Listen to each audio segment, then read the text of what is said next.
ये है इस स्टोरी का सबसे बड़ा लूजर हीरो। एक छोटा सा कचरा ब्लॉन्ड विलेन जो एक ऐसे गेम में आ गया है जहां हर ओपी कैरेक्टर एक थिक लड़की है, जैसे मार्वल की हॉट हीरोइनें।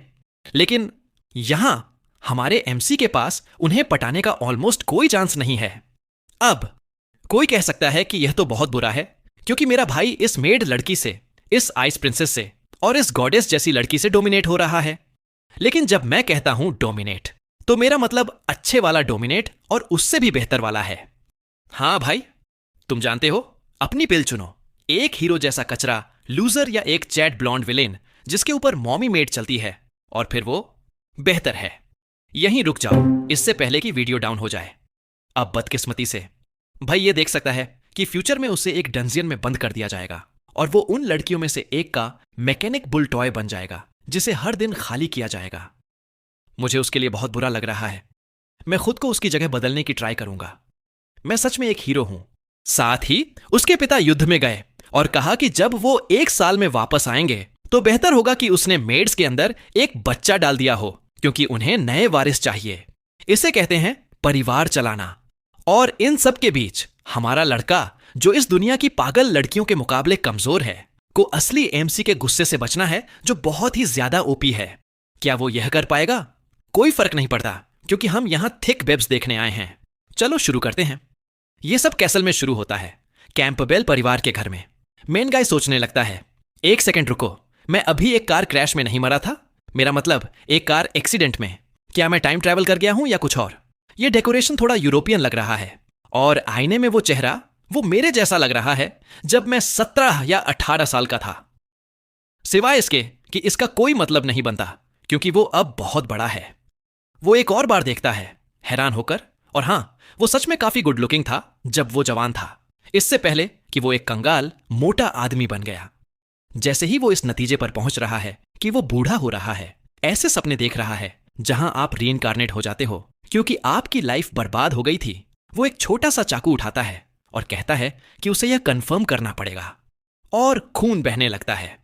वो कहता है कि यह बस एक छोटा सा कट है, हालांकि दर्द बहुत हो रहा है और उसे अपनी उंगलियां चाटनी पड़ रही हैं, कहते हुए कि यह चीज बहुत रियल लग रही है। तभी अचानक यादें तेजी से आने लगती हैं। जिस लड़के में वो रीइंकार्नेट हुआ है उसका नाम मून कैंपबेल है। एक बेचारा लड़का जिसने अपने सारे टाइटल्स खो दिए, भिखारी बन गया और उसके परिवार ने उसे छोड़ दिया। उसके पिता ने उसे चेतावनी भी दी थी कि वो उनकी जमीन पर कभी कदम न रखे, वरना उसे बिना रहम के मार दिया जाएगा। ऐसा लगता है कि उसने कोई बहुत बड़ा जुर्म किया था। वो अपना हाथ अपने चेहरे पर रखता है और कहता है, डैम, मुझे लगा यह बस एक इत्तेफाक है, लेकिन ऐसा नहीं है। बदकिस्मती से मैं उस मेंटली चैलेंज लड़के के शरीर में आ गया हूं, वो ब्लॉन्ड बालों वाला विलेन जो एक एलीट भी नहीं था। वो इस कहानी को बहुत समय से पढ़ता था, जिसका नाम था the protagonist, the strongest woman in history. और हां, आप टाइटल से ही समझ गए होंगे कि क्या आने वाला है। यह एक क्लीशे कहानी है, सिर्फ इतना फर्क है कि मेन कैरेक्टर एक महिला है। उसका एक परिवार है जो उसे छोड़ देता है, और फिर वो दुनिया में निकलती है, अपनी स्किल्स डेवलप करती है, मॉन्स्टर्स को मारती है और एक हीरो बन जाती है। गेम के शुरू में वो ब्लॉन्ड लड़का मून कैंपबेल शुरू की परेशानियों में से एक है, जो उसे मारने के लिए बहुत सारे लोगों को भेजता है। लेकिन वो लड़की पागलों की तरह लेवल अप कर लेती है। आखिर में उसका प्लान बर्बाद हो जाता है। उसे हवेली से निकाल दिया जाता है, देश निकाला मिलता है और वो भिखारी बन जाता है। 20 चैप्टर्स के बाद किसी को उसका नाम तक याद नहीं रहता। रीइंकार्नेट होना अच्छी बात है, लेकिन एक ऐसे कैरेक्टर के शरीर में नहीं जो प्रोटैगनिस्ट के आगे बढ़ने के लिए सिर्फ एक सीढ़ी हो। तभी दरवाजे पर कोई खटखटाता है। वो कहता है, अंदर आओ, और मेड कमरे में आती है, पूछती है कि क्या हुआ। वो कहता है कुछ सीरियस नहीं है, और वो उसे बताती है कि कल के बैंक्वेट के कपड़े आ चुके हैं। वो उसे कहता है कि उसे वहीं छोड़ दो। लेकिन उसी पल वो कुछ अजीब देखती है और पूछती है कि क्या उसे चोट लगी है। वो कहता है यह बस एक एक्सीडेंट था, चिंता की कोई बात नहीं। लेकिन तब 10 रुपए अगर आप गेस कर सको कि वो आगे क्या करती है। हां, वो घुटनों के बल बैठती है और खून साफ करने में मदद करती है। वो सच में एक मोटिवेटेड वर्कर है, उसे जरूर रेज मिलना चाहिए। और वो उससे यह भी कहती है कि प्लीज अपने आप को इस तरह चोट पहुंचाना बंद करो। लड़का बुरी तरह ब्लश कर रहा है, मन ही मन सोच रहा है कि वो इस पल को जरूर याद रखेगा। फिर वो एक लट्टू की तरह घूमती है, कहती है कि वो जा रही है और उसे अपना ख्याल रखने को कहती है। जैसे ही वो दरवाजा बंद करती है, वो वहां बैठा एक बेवकूफ की तरह ब्लश कर रहा है, बड़बड़ाते हुए कि यह दुनिया परफेक्ट है। वो अपना चेहरा ढक रहा है और इधर उधर हिल रहा है, पूरी तरह से खुश है कि उसके पास एक इतनी अच्छी मेड है। साफ है वो एक उम्मीदहीन ओटाकू है। इस बीच कमरे के बाहर मेड सोचती है कि यह अजीब है कि उसने थैंक यू कहा। जरूर रीइंकार्नेट होने से पहले वो एक बहुत बड़ा बदतमीज रहा होगा।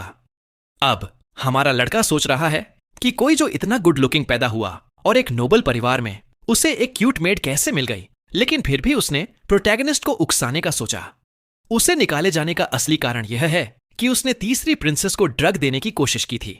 लेकिन अब जब उसे पता है कि उस रास्ते का अंजाम क्या होगा, उसे बस उससे पूरी तरह से बचना है। यह आराम की जिंदगी बनाए रखने के लिए सबसे पहला काम जो उसे करना है, वो उस सेरेमनी से सावधान रहना है जहां सारा घमासान शुरू होता है। फिर उसे याद आता है वो मेड जिसकी थाइज थिक थी, पहले ही बैंक्वेट का ऑन आउटफिट ला चुकी है और बताया है कि यह कल होने वाला है। उस पॉइंट पर लड़का बिस्तर में इधर उधर लुढ़क रहा है, सिस्टम को, देवी को, दादा को, मॉन्क को, किसी को भी बुला रहा है जो उसे कोई चीट या पावर अप दे सके। समस्या यह है कि अगर बैंक्वेट कल ही है, इसका मतलब है कि वो पहले ही प्रोटैगनिस्ट के साथ बहुत कुछ बुरा कर चुका है। वो बस उम्मीद करता है कि वो हद से ज्यादा ना करे, जैसे उसके चेहरे पर पैर रखना या कुछ और। लेकिन अगर वो ऐसा करती है तो उम्मीद है कि उसने काले टाइट्स पहने हों और आराम से करे। साफ है लड़के का टेस्ट काफी अच्छा है, लेकिन अब उसने मन बना लिया है, कल जैसे ही वो उसे देखेगा वो सीधा उसकी तरफ दौड़ेगा, 3 बार घुटनों के बल झुकेगा और माफी मांगेगा।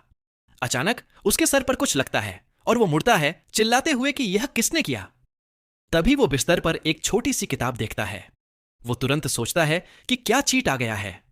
वो उसे पकड़ता है और कहता है, आखिरकार भगवान ने मुझ पर से उम्मीद नहीं छोड़ी थी। मैं हमेशा के लिए लूजर बनने के लिए नहीं था। अब समय है अनंत ज्ञान प्राप्त करने और अपनी किस्मत अपने हाथ से बदलने का। लेकिन जब वो किताब खोलता है तो अंदर बिल्कुल कुछ नहीं होता। वो सोचने लगता है, क्या इस चीज को एक्टिवेट करने के लिए कुछ खास करना पड़ेगा? कहानियां आमतौर पर यूरोप में होती हैं, इसका क्या चक्कर है? ठीक तभी किताब उसके सर से खून निकालकर हमला करती है और खून की एक बूंद पन्ने पर गिरती है। एक काली औरा उठती है और वो सोचने लगता है कि क्या हो रहा है। उसकी नजर धुंधली होने लगती है और अचानक वो अपने आप को हाथ पैर बंधे हुए पाता है। उसकी गर्दन भी। वो पूरी तरह से पिटा हुआ है। धीरे धीरे वो अपनी आंखें खोलता है और सोचता है कि वो कहां है, जब यह डरावनी लड़की आती है और कहती है कि वो काफी देर तक सोया। वो कहता है कि उसका शरीर दर्द कर रहा है, लेकिन वो बस कहती है कि सबक सीखने में दर्द तो होता ही है। उसे कोई अंदाजा नहीं है कि वो कितनी दुखी है। वो नहीं चाहती थी कि उसका यह हाल हो, लेकिन वो क्रूर और स्वार्थी बिहेव कर रहा था। उसे दूसरों को दर्द देना चाहिए था, न कि सहनशीलता दिखानी चाहिए थी और सबको उससे नफरत करवानी चाहिए थी। यही एक तरीका था जिससे वो सिर्फ उसी का हो सकता था। लेकिन हाल ही में उसका दिल बदलने लगा था और यह काम नहीं करने वाला था।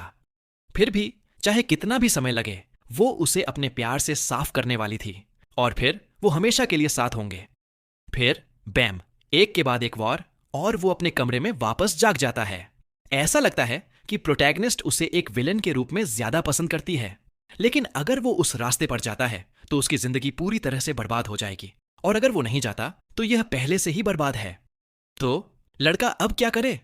वो सोचने लगता है कि क्या वो अतीत का एक सपना था या शायद भविष्य की एक झलक। आखिरकार वो पूरा विजन तब शुरू हुआ जब उसका खून किताब को छुआ। शायद यह एक तरह की भविष्य की चेतावनी थी जो गलत चुनाव से ट्रिगर हुई। जब वो किताब को दोबारा देखता है तो उस पर लिखा है, किस्मत मत बदलो। वो तुरंत समझ जाता है, अगर वो 3 बार घुटनों के बल झुकने और माफी मांगने का प्लान पूरा करता तो उसका अंजाम वैसा ही होता। यह देखते हुए कि उस विजन में उसे कैसे बांधा गया था और टॉर्चर किया जा रहा था, अचानक परिवार से निकाले जाना और भिखारी बन जाना उतना बुरा नहीं लग रहा। अब वो जोश में है। वो एक मॉडर्न, इंटेलिजेंट लड़का है और वो अपनी सारी जानकारी का इस्तेमाल सिर्फ अपनी ही नहीं बल्कि पूरे देश की किस्मत बदलने के लिए कर सकता है। इसके अलावा एक अमीर होना उतना भी अच्छा नहीं है। वो सब इस छोटी सी जमीन में फंसे हुए हैं। वो अपनी किस्मत का कंट्रोल अपने हाथों में लेगा और इन सब पर निर्भर रहना बंद कर देगा। यह कहने के बाद वो वहां बैठा कुछ स्वादिष्ट मीट खा रहा है। अपने आप से कह रहा है कि अमीर लोगों की जिंदगी कितनी शानदार होती है और यह सब खोना सच में बुरा होगा। उसके पास बैठी है नॉइज कैंपबेल, उसकी माँ जो सच कहूं तो 18 साल की लगती है, एक डैम औरत, और वो उससे कहती है कि वो आज बहुत खुश लग रहा है। उसके पिता लॉन कमेंट करते हैं कि वो शायद कल की सेरेमनी के लिए एक्साइटेड है क्योंकि यह उसकी जिंदगी के सबसे महत्वपूर्ण पलों में से एक होगा। वो बस हाँ में हाँ मिला देता है, हाँ, कोशिश करते हुए कि शक न हो। इस बीच उसकी मां कहती है कि वो उसे उस बैंक्वेट में नहीं जाने दे सकती, वरना सारी नोबल लड़कियां उसके पीछे पड़ जाएंगी। लॉन जवाब देता है कि यह संभव ही नहीं है क्योंकि उसके पास प्रिंसेस सीलिया है और जो भी लड़की कुछ कोशिश करेगी वो उसे जरूर जेलस कर देगी। उसकी मां क्यूट एक्ट करते हुए कहती है कि उसे यह सीलिया लड़की पसंद नहीं है। वो बिल्कुल क्यूट नहीं थी और उसके बेटे के लायक नहीं थी। अब हमारा लड़का बस वहां बैठा कंफ्यूज हो रहा है, सोच रहा है कि उसके माता पिता उस पर इतना विश्वास क्यों करते हैं जबकि वो एक पूरा बदतमीज था। और यह कौन है? तभी उसे याद आता है वो तीसरी प्रिंसेस है जिसे उसने ड्रग देने की कोशिश की थी, जो उसे उन लोगों में से एक बनाती है जो उसकी जिंदगी में तबाही लाएंगे। ओरिजिनल कहानी में सब उसे पसंद करते थे, लेकिन यहां क्लासिक सुंडेरे, बाहर से ठंडी अंदर से गर्म। समझ गया। मून उदास महसूस कर रहा है यह समझकर कि उसके माता पिता सच में अच्छे लोग लगते हैं।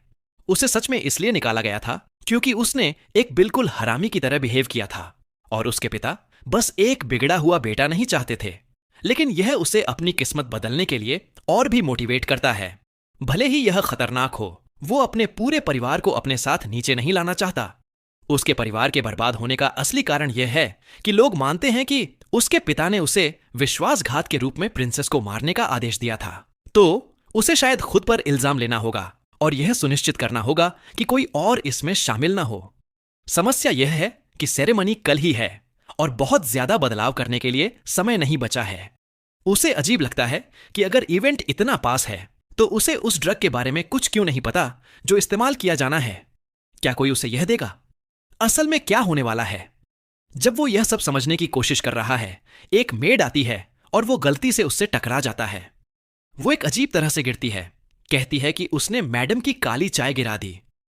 जब वो पूछने जाता है कि क्या वो ठीक है तो वो डर जाती है, सोचती है कि उसे डांट पड़ने वाली है। वो देखती है कि चाय उसके ऊपर गिरी है और तुरंत उसे साफ करने के लिए दौड़ती है, लेकिन जिस पल वो गंदा देखती है उसे लगता है कि उसकी जिंदगी खत्म हो गई। उसे नौकरी से निकाल दिया जाएगा और कल तक शायद सड़क पर कुत्तों का खाना खा रही होगी। प्रोटैगनिस्ट को एहसास होता है कि उसकी रेप्यूटेशन सच में उससे आगे चलती है, इसलिए वो उससे कहता है चिंता न करे, वो उसे सजा नहीं देगा। यह क्या है? लड़का इसमें भी माहिर है। उसे गले लगा लेता है और कहता है रिलैक्स करो। वो पूरी तरह से कंफ्यूज है, समझने की कोशिश कर रही है कि यंग मास्टर क्या कर रहा है। सच कहूं, मैं भी यही सोच रहा हूं। उन हाथों का क्या मतलब है? तभी एन आती है और उसे बुलाती है। वो ब्लॉन्ड लड़की का नाम पूछता है और वो कहती है नोल। वो एन को कहता है कि उसका ख्याल रखे, लेकिन एन कहती है कि उसे और नोल को कल की तैयारियों पर ध्यान देना है। वो अभी सुस्त नहीं हो सकते। वो बस कहता है कि मदद के लिए और लोग हायर कर लो। मेरा मतलब है, इतनी बड़ी हवेली में स्टाफ की कमी कैसे हो सकती है? एन बस सर झुकाती है और कहती है ठीक है फिर। और हमारा स्मूथ टॉकर हमेशा की तरह चलते हुए कुछ समय खरीद लेता है। नल कमेंट करती है कि यह अजीब है, यंग मास्टर ने पहले कभी किसी को अपनी मदद नहीं करने दी क्योंकि वो हमेशा कहता था कि लोग गंदे होते हैं, इसलिए अब यह सुझाव देना अजीब है। एन कहती है कि उसने भी कुछ अजीब नोटिस किया है। शायद बेहतर होगा कि प्लान को आगे बढ़ाया जाए इससे पहले कि चीजें कंट्रोल से बाहर हो जाएं। लड़के के कमरे में वापस वो सारे बॉक्सेस में ढूंढ रहा है। एक जहर जो तीसरी प्रिंसेस को गिरा सके, वो कोई हाई लेवल बेहद महंगा हेल्यूसिनोजेनिक पोशन होना चाहिए। तभी उसे एक ब्लैक मार्केट कार्ड मिलता है। साफ है इसका इस्तेमाल वो चीज खरीदने के लिए किया गया होगा जो उसने आखिर में पिया। सीन चैम्बर के कमर्शियल डिस्ट्रिक्ट में शिफ्ट होता है।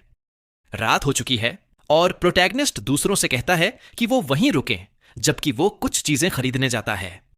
वो इलाके में ज्यादातर एनानोटिस्ट रहता है, कहानी से रास्ता याद करने की कोशिश कर रहा है। आखिर में वो एक दरवाजे पर पहुंचता है और कहता है स्वीकार है। वो अपना क्रेडेंशियल दिखाता है और आदमी उसे गेस्ट के रूप में स्वागत करता है और अंदर आने को कहता है। यह लियोपोल्ड ब्लैक मार्केट है। पॉशंस, इंग्रेडिएंट्स, मैजिकल क्रीचर्स, यहां तक कि सिंथेटिक वाले भी, और जरूर एक क्लासिक सेटअप, स्लेव्स। प्रोटैगनिस्ट के साथियों में से एक को इसी जगह से खरीदा गया था। वो हिस्सा अभी सेकेंडरी है क्योंकि अभी उसके पास बड़ी समस्याएं हैं।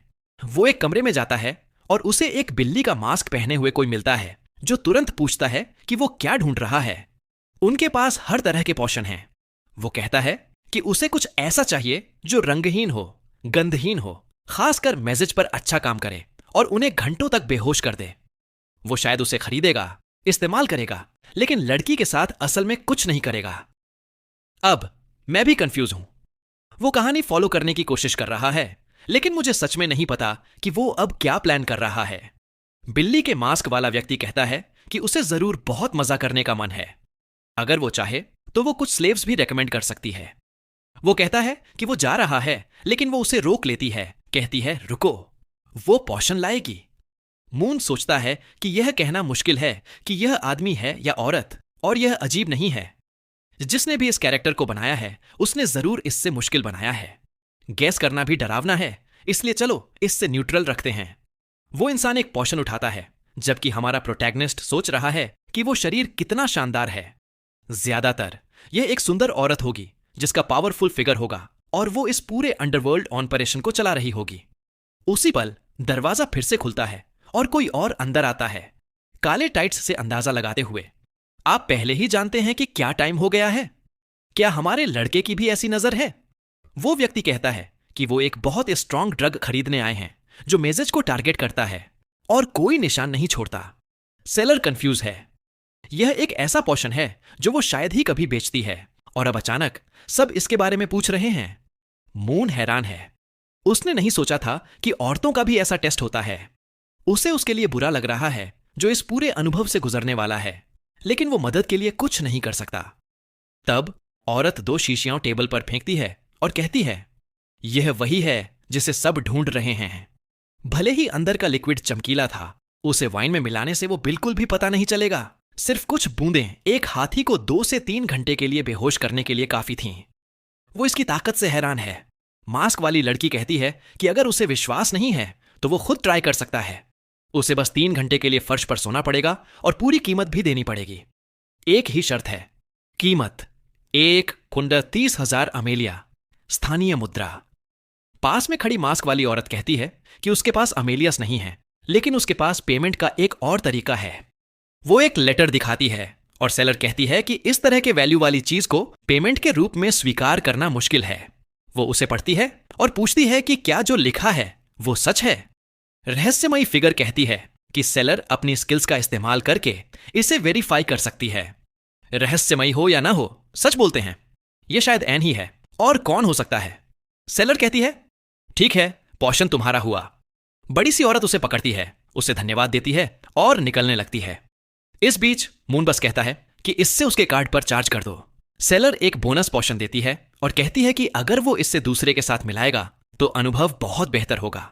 वो उसे धन्यवाद देता है, उसे अपने बैग में रखता है और उस जानकारी के बारे में पूछता है जो दूसरी औरत ने उसे दी थी। लेकिन सेलर, जो साफ तौर पर ईमानदारी की ज्यादा परवाह नहीं करती, कहती है कि वो पुराने दोस्त हैं और अगर उसे जानकारी एक उचित दाम पर चाहिए तो उसकी कीमत 9 लाख अमेलिया होगी। वो उसे एक नजर देखता है और मुड़ जाता है, कहता है कि उसे कोई इंटरेस्ट नहीं है। वो धोखेबाज उसे सीधे सीधे 7 गुना कीमत पर चार्ज करने की कोशिश कर रही थी। वो इस जाल में नहीं फंसने वाला। वो मॉडर्न दुनिया से है। वो पहले ही एक जाल को पहचान लेता है जब वो उसे देखता है। जैसे ही दरवाजा बंद होता है, सेलर कहती है कि वो उम्मीद करती है कि वो उससे जल्द ही दोबारा मिलेगी। फिर वो अपना मास्क उतार देती है और जरूर वो एक औरत थी। अब उसे ठीक से पता है कि हवेली में क्या होने वाला है और वो सोच रही है कि वो यह सारी जानकारी किसे बेचेगी। साफ है कि सबसे इंटरेस्टिंग कदम दोनों तरफ बेचना और पूरी तरह से अफरा तफरी मचाना होगा। क्या तुम प्रोटैगनिस्ट हो सकती हो? उसका लुक तो वैसा ही है। अगली रात कैंपबेल पैलेस में यह बेवकूफ अमीरों से भरा हुआ है और हमारा लड़का ठीक उनके बीच में है। एक मूंछों वाला जेंटलमैन अपनी तीसरी बेटी के साथ आता है, कहता है कि यह बहुत अच्छा होगा अगर वो यंग मिस्टर कैंपबेल से मिले। वो हमारे लड़के पर एक नजर डालती है और कांपने लगती है। फिर वो दौड़ जाती है, उसकी ड्रेस फड़फड़ाते हुए, चिल्लाते हुए कि उसकी मां उसे बुला रही है। सच कहूं वो रिएक्शन डर से ज्यादा लग रहा था। पिता माफी मांगता है, कहता है कि वो थोड़ी डरी हुई है और मून बस कहता है कि ठीक है। तभी वो नोटिस करने लगता है कि कोई भी लड़की उसे देखकर खुश नहीं लग रही। साफ है, उसकी रेप्यूटेशन ने अपना असर दिखाया है। फिर भी उसके पिता लॉन उसके कंधे पर हाथ रखते हैं और कहते हैं कि वो उस लड़के के बिहेव करने के तरीके से प्रभावित हैं। वो सच में आगे बढ़ रहा है और आज रात वो एक लड़का नहीं रहेगा बल्कि कैंपबेल परिवार का आदमी बन जाएगा। मून उसे धन्यवाद देता है और कहता है कि वो अपनी पूरी कोशिश करेगा। अचानक एंट्रेंस पर कोई शांति के लिए कहता है। लियोपोल्ड एम्पायर की गद्दी की तीसरी वारिस आने वाली है। बर्फ की शुद्धता से धन्य, आइस गॉडेस के नाम से जानी जाने वाली तीसरी प्रिंसेस सीलिया, जो गेंशिन इम्पैक्ट के पाइमोन जैसी लगती है। लॉन कहता है कि वो बाकी मेहमानों से मिलने जा रहा है और मून से उसका ख्याल रखने को कहता है। मून सीधे जाता है, प्रिंसेस को बुलाता है, कहता है कि काफी समय हो गया। वो उसके अपीयरेंस की तारीफ करता है और उसके बालों में पाइमोन की तरह छोटी छोटी चमक भी है। हे भगवान, इस लड़की में सच में प्रेजेंस है। वो तारीफ के लिए उसे धन्यवाद देती है। वो बहुत मीठा और नर्म बिहेव कर रहा है और वो सोचने लगती है कि कुछ गड़बड़ है।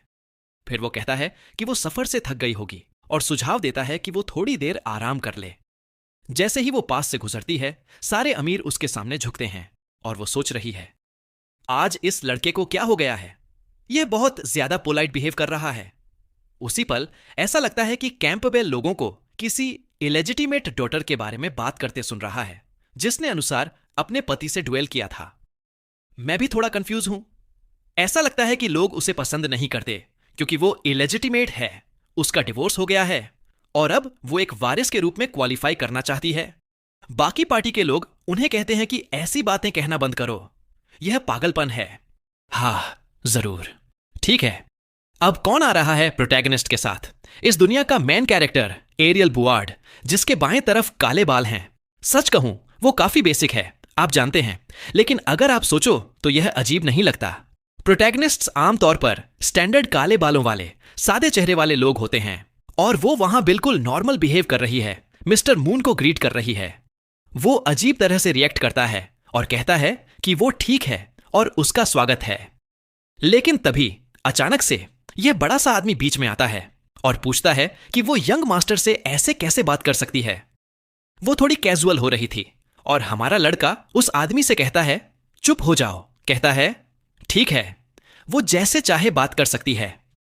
वो पहले ही काफी पोलाइट हो चुका था। उस पॉइंट पर उसके मन में एक मिनी मेल्टडाउन हो जाता है। वो सोच रही है कि यह लड़का जो पहले उसे किसी घटिया इलेजिटिमेट डॉटर की तरह ट्रीट करता था, अब अचानक से उसका नाम प्रोनाउंस करना कैसे जानता है। उसकी दोस्त एरियल को कंफ्यूज होकर देख रही है जब तक कि कोई हाथ बढ़ाता है और मिस लिया को बुलाता है। एक और चौंक जाती है क्योंकि कैंपबेल उसका पूरा नाम जानता है, मिस लिया एंजेल। वो उसका हाथ पकड़ने के लिए हाथ बढ़ाता है, लेकिन एरियल उसका हाथ झटक देती है और उसे साजिश करना बंद करने को कहती है। वो उसे पकड़ती है और कहती है, सुनो, वो यहां उसके पिता की वजह से है, इसीलिए बेहतर होगा कि वो कोई चाल न चले। अगर उसने उसके या लिया के साथ कुछ बुरा करने का सोचा भी तो वो सुनिश्चित करेगी कि वो वहां से जिंदा ना निकले। इसके साथ वो चली जाती है। मुझे वो पहले से ही पसंद है।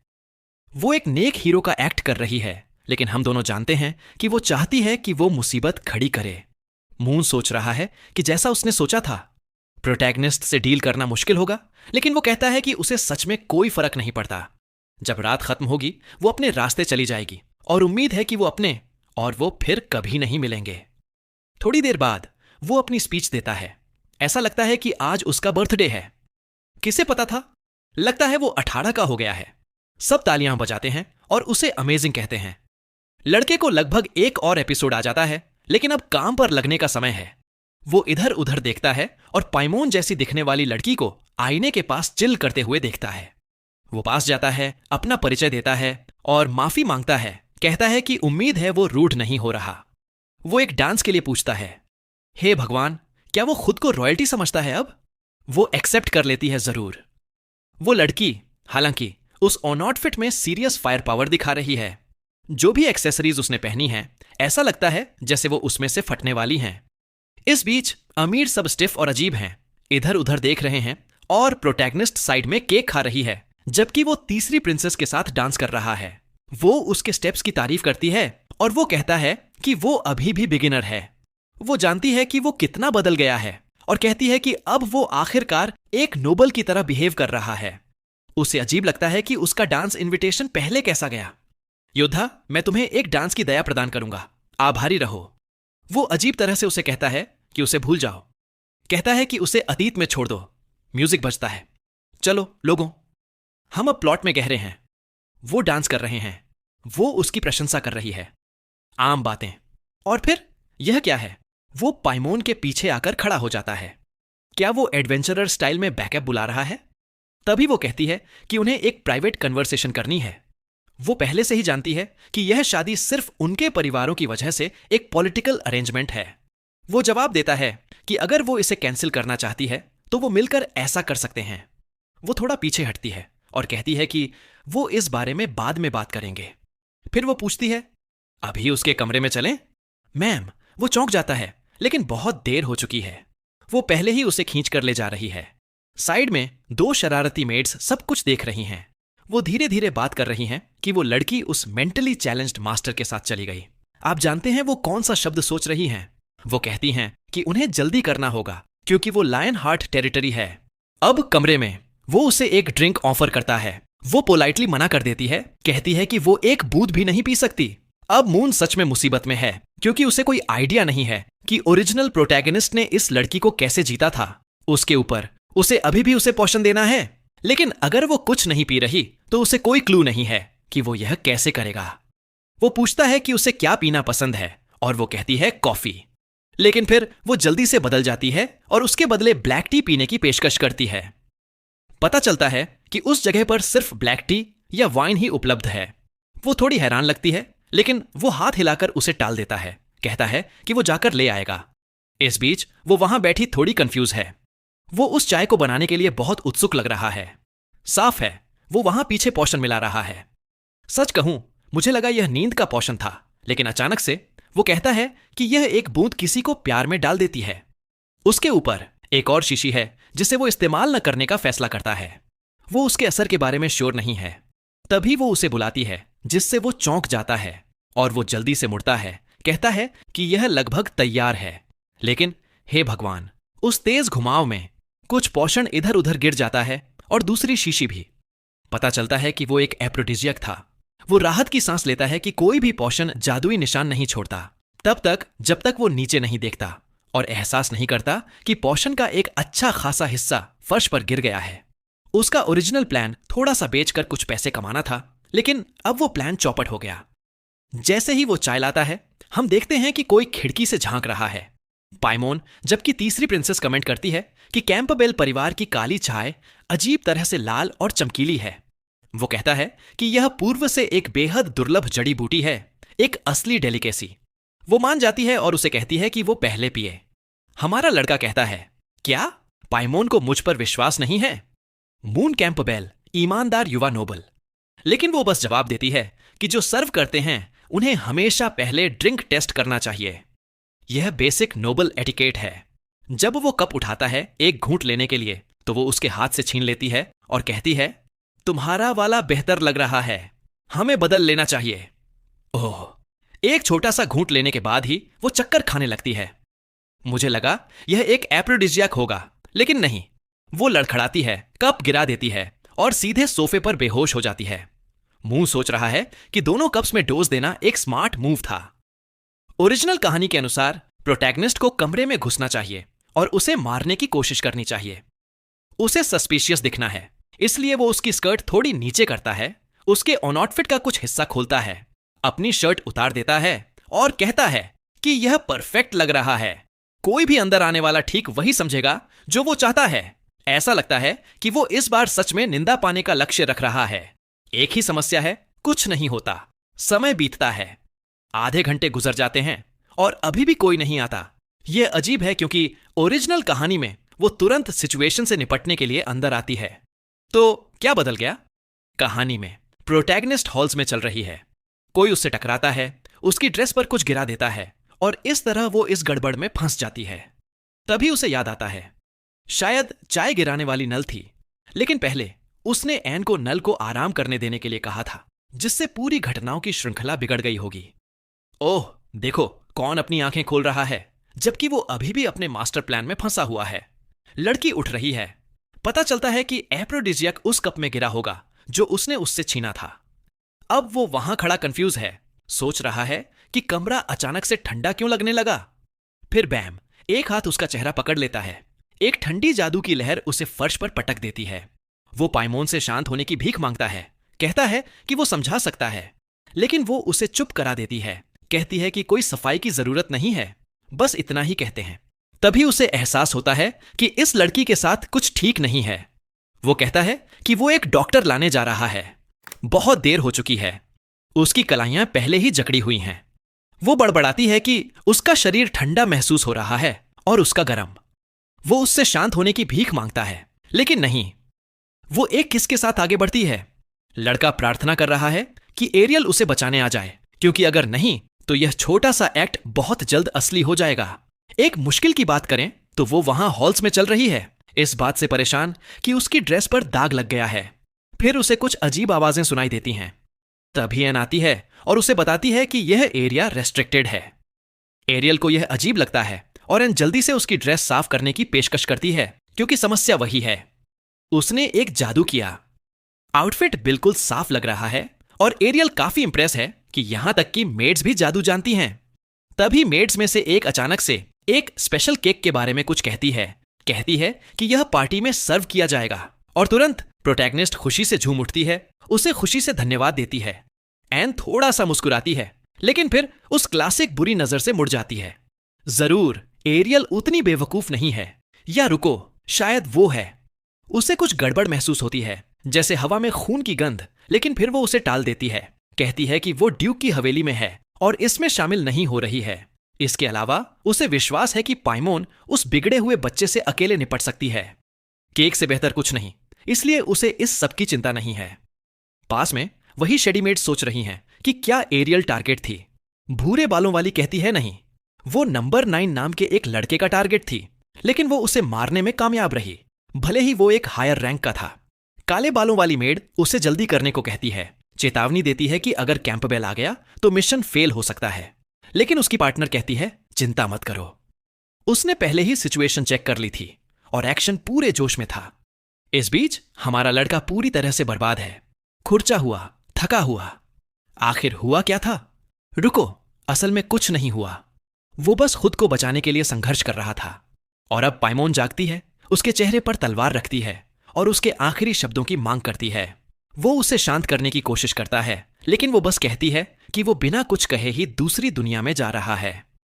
वो घबराने लगता है। उसे यह भी नहीं पता कि वो दोबारा रीइंकार्नेट होगा या नहीं। इसलिए वो बोल पड़ता है कि उसके इरादे सच्चे प्यार से थे।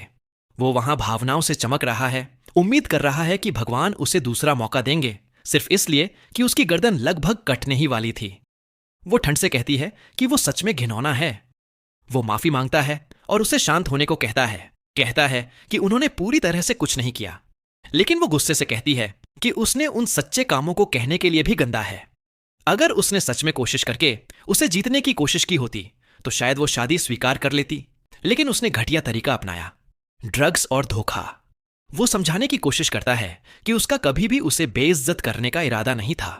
वो उसे बीच में काट देती है और उसे घुटनों के बल बैठने का आदेश देती है।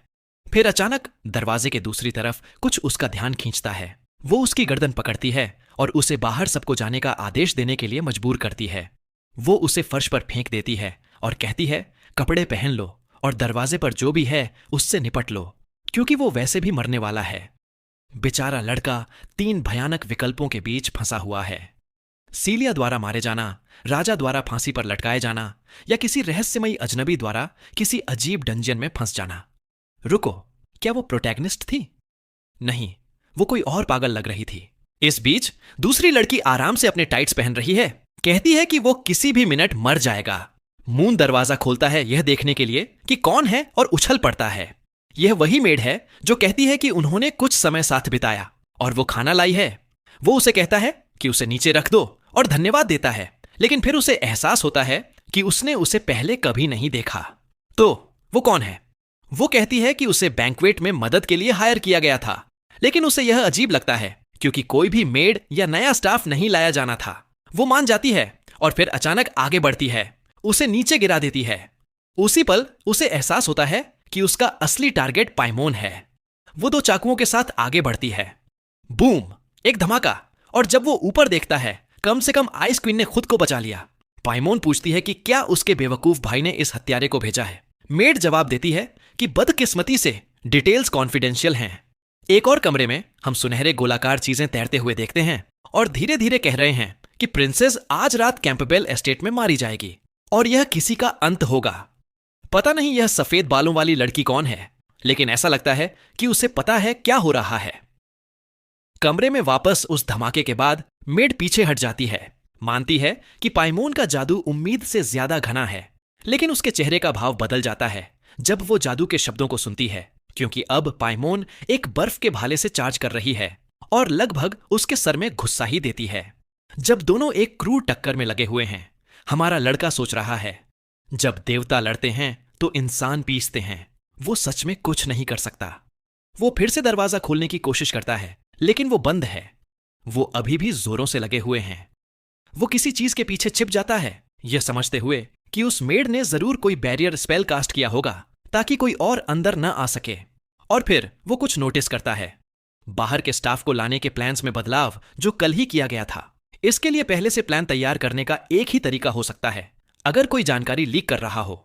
वो लगभग एक हमले से बच जाता है और अब वो बस प्रार्थना कर सकता है कि पाइमोन जीत जाए।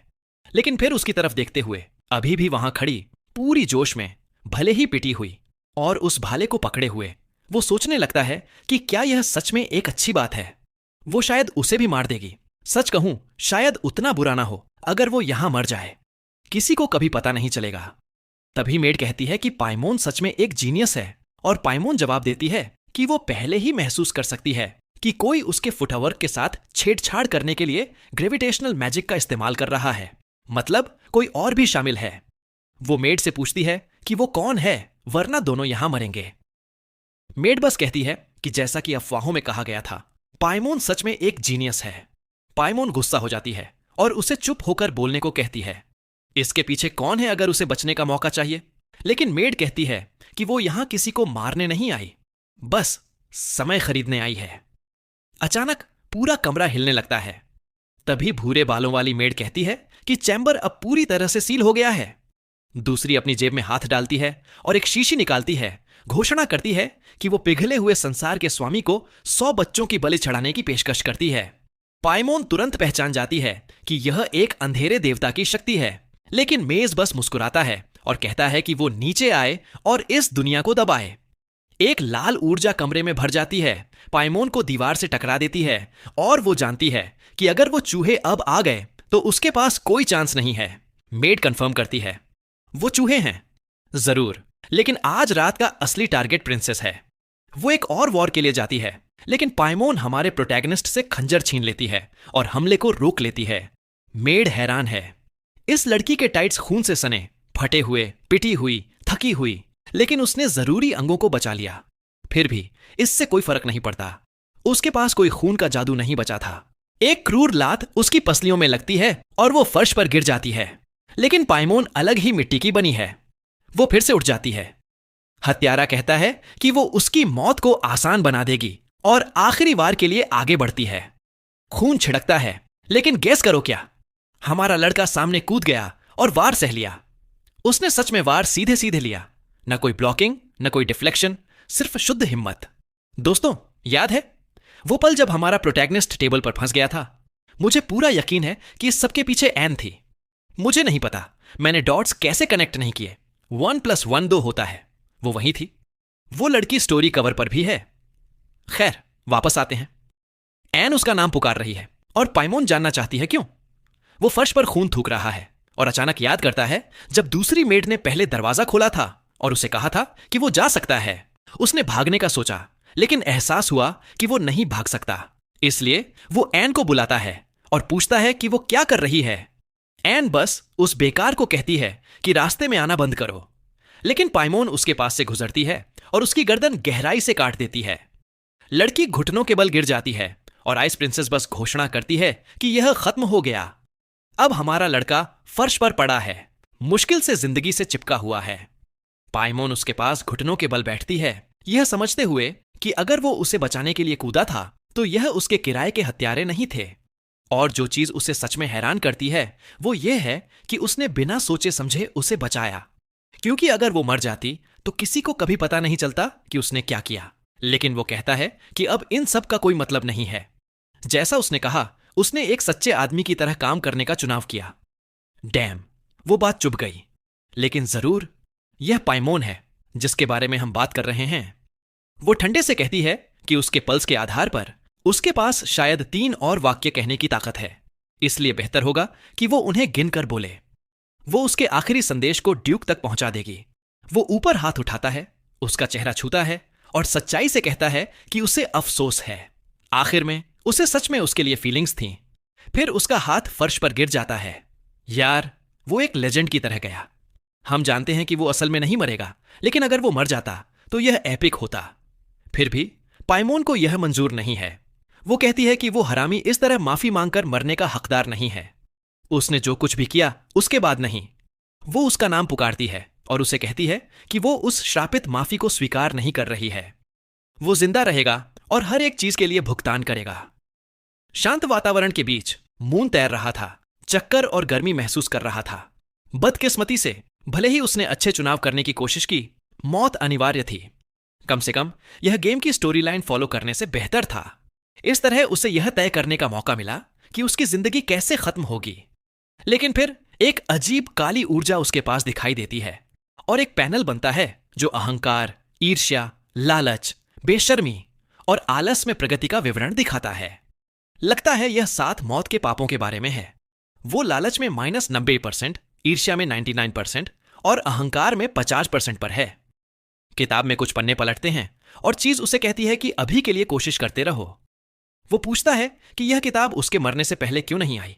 फिर उसे उसमें से इग्नोर सुनाई देता है और सीन सीवर्स में शिफ्ट हो जाता है। राख भूमिगत में तैर रही है और कोई बड़बड़ा रहा है कि कैंपबेल असली टारगेट नहीं था। लेकिन अचानक एक आवाज पूछती है कि उसने उसके बेटे के साथ क्या किया। ओह भाई! पिता शुद्ध लायनहार्ट ऑरा रेडिएट करते हुए आते हैं। हत्यारा तुरंत कांपने लगता है और पिता शांति से कहता है कि उसे अपने घर में मेहमानों की उम्मीद नहीं थी। उसे बुलाया नहीं गया था, तो वो वहां क्या कर रही थी? और बेहतर होगा कि वो अभी बोले। उसने उसके बेटे के साथ क्या किया? यार, वो आदमी आमतौर पर अच्छा है, लेकिन अभी वो एक जानवर है। पीछे सोचते हुए हमारा प्रोटैगनिस्ट जरूर खुश होगा कि वो मरने से पहले कम से कम कुछ और सूंघ जिन्वू स्टाइल में ग्राइंड कर पाया। या शायद नहीं, क्योंकि अब हम बेडरूम में वापस हैं और एन ठीक उसके पास बैठी है। वही एन जिसे अब हम जानते हैं कि खतरनाक है। वो जागता है और वो ठीक वहां है। पूछती है कि क्या यंग मास्टर अब बेहतर महसूस कर रहा है। वो पूछती है कि क्या उसे डॉक्टर की जरूरत है, और जैसे ही वो उठने की कोशिश करता है, कहता है कि वो बाथरूम जाना चाहता है। उसके सीने में दर्द होता है और वो सीधे नर्म चादर पर गिर जाता है।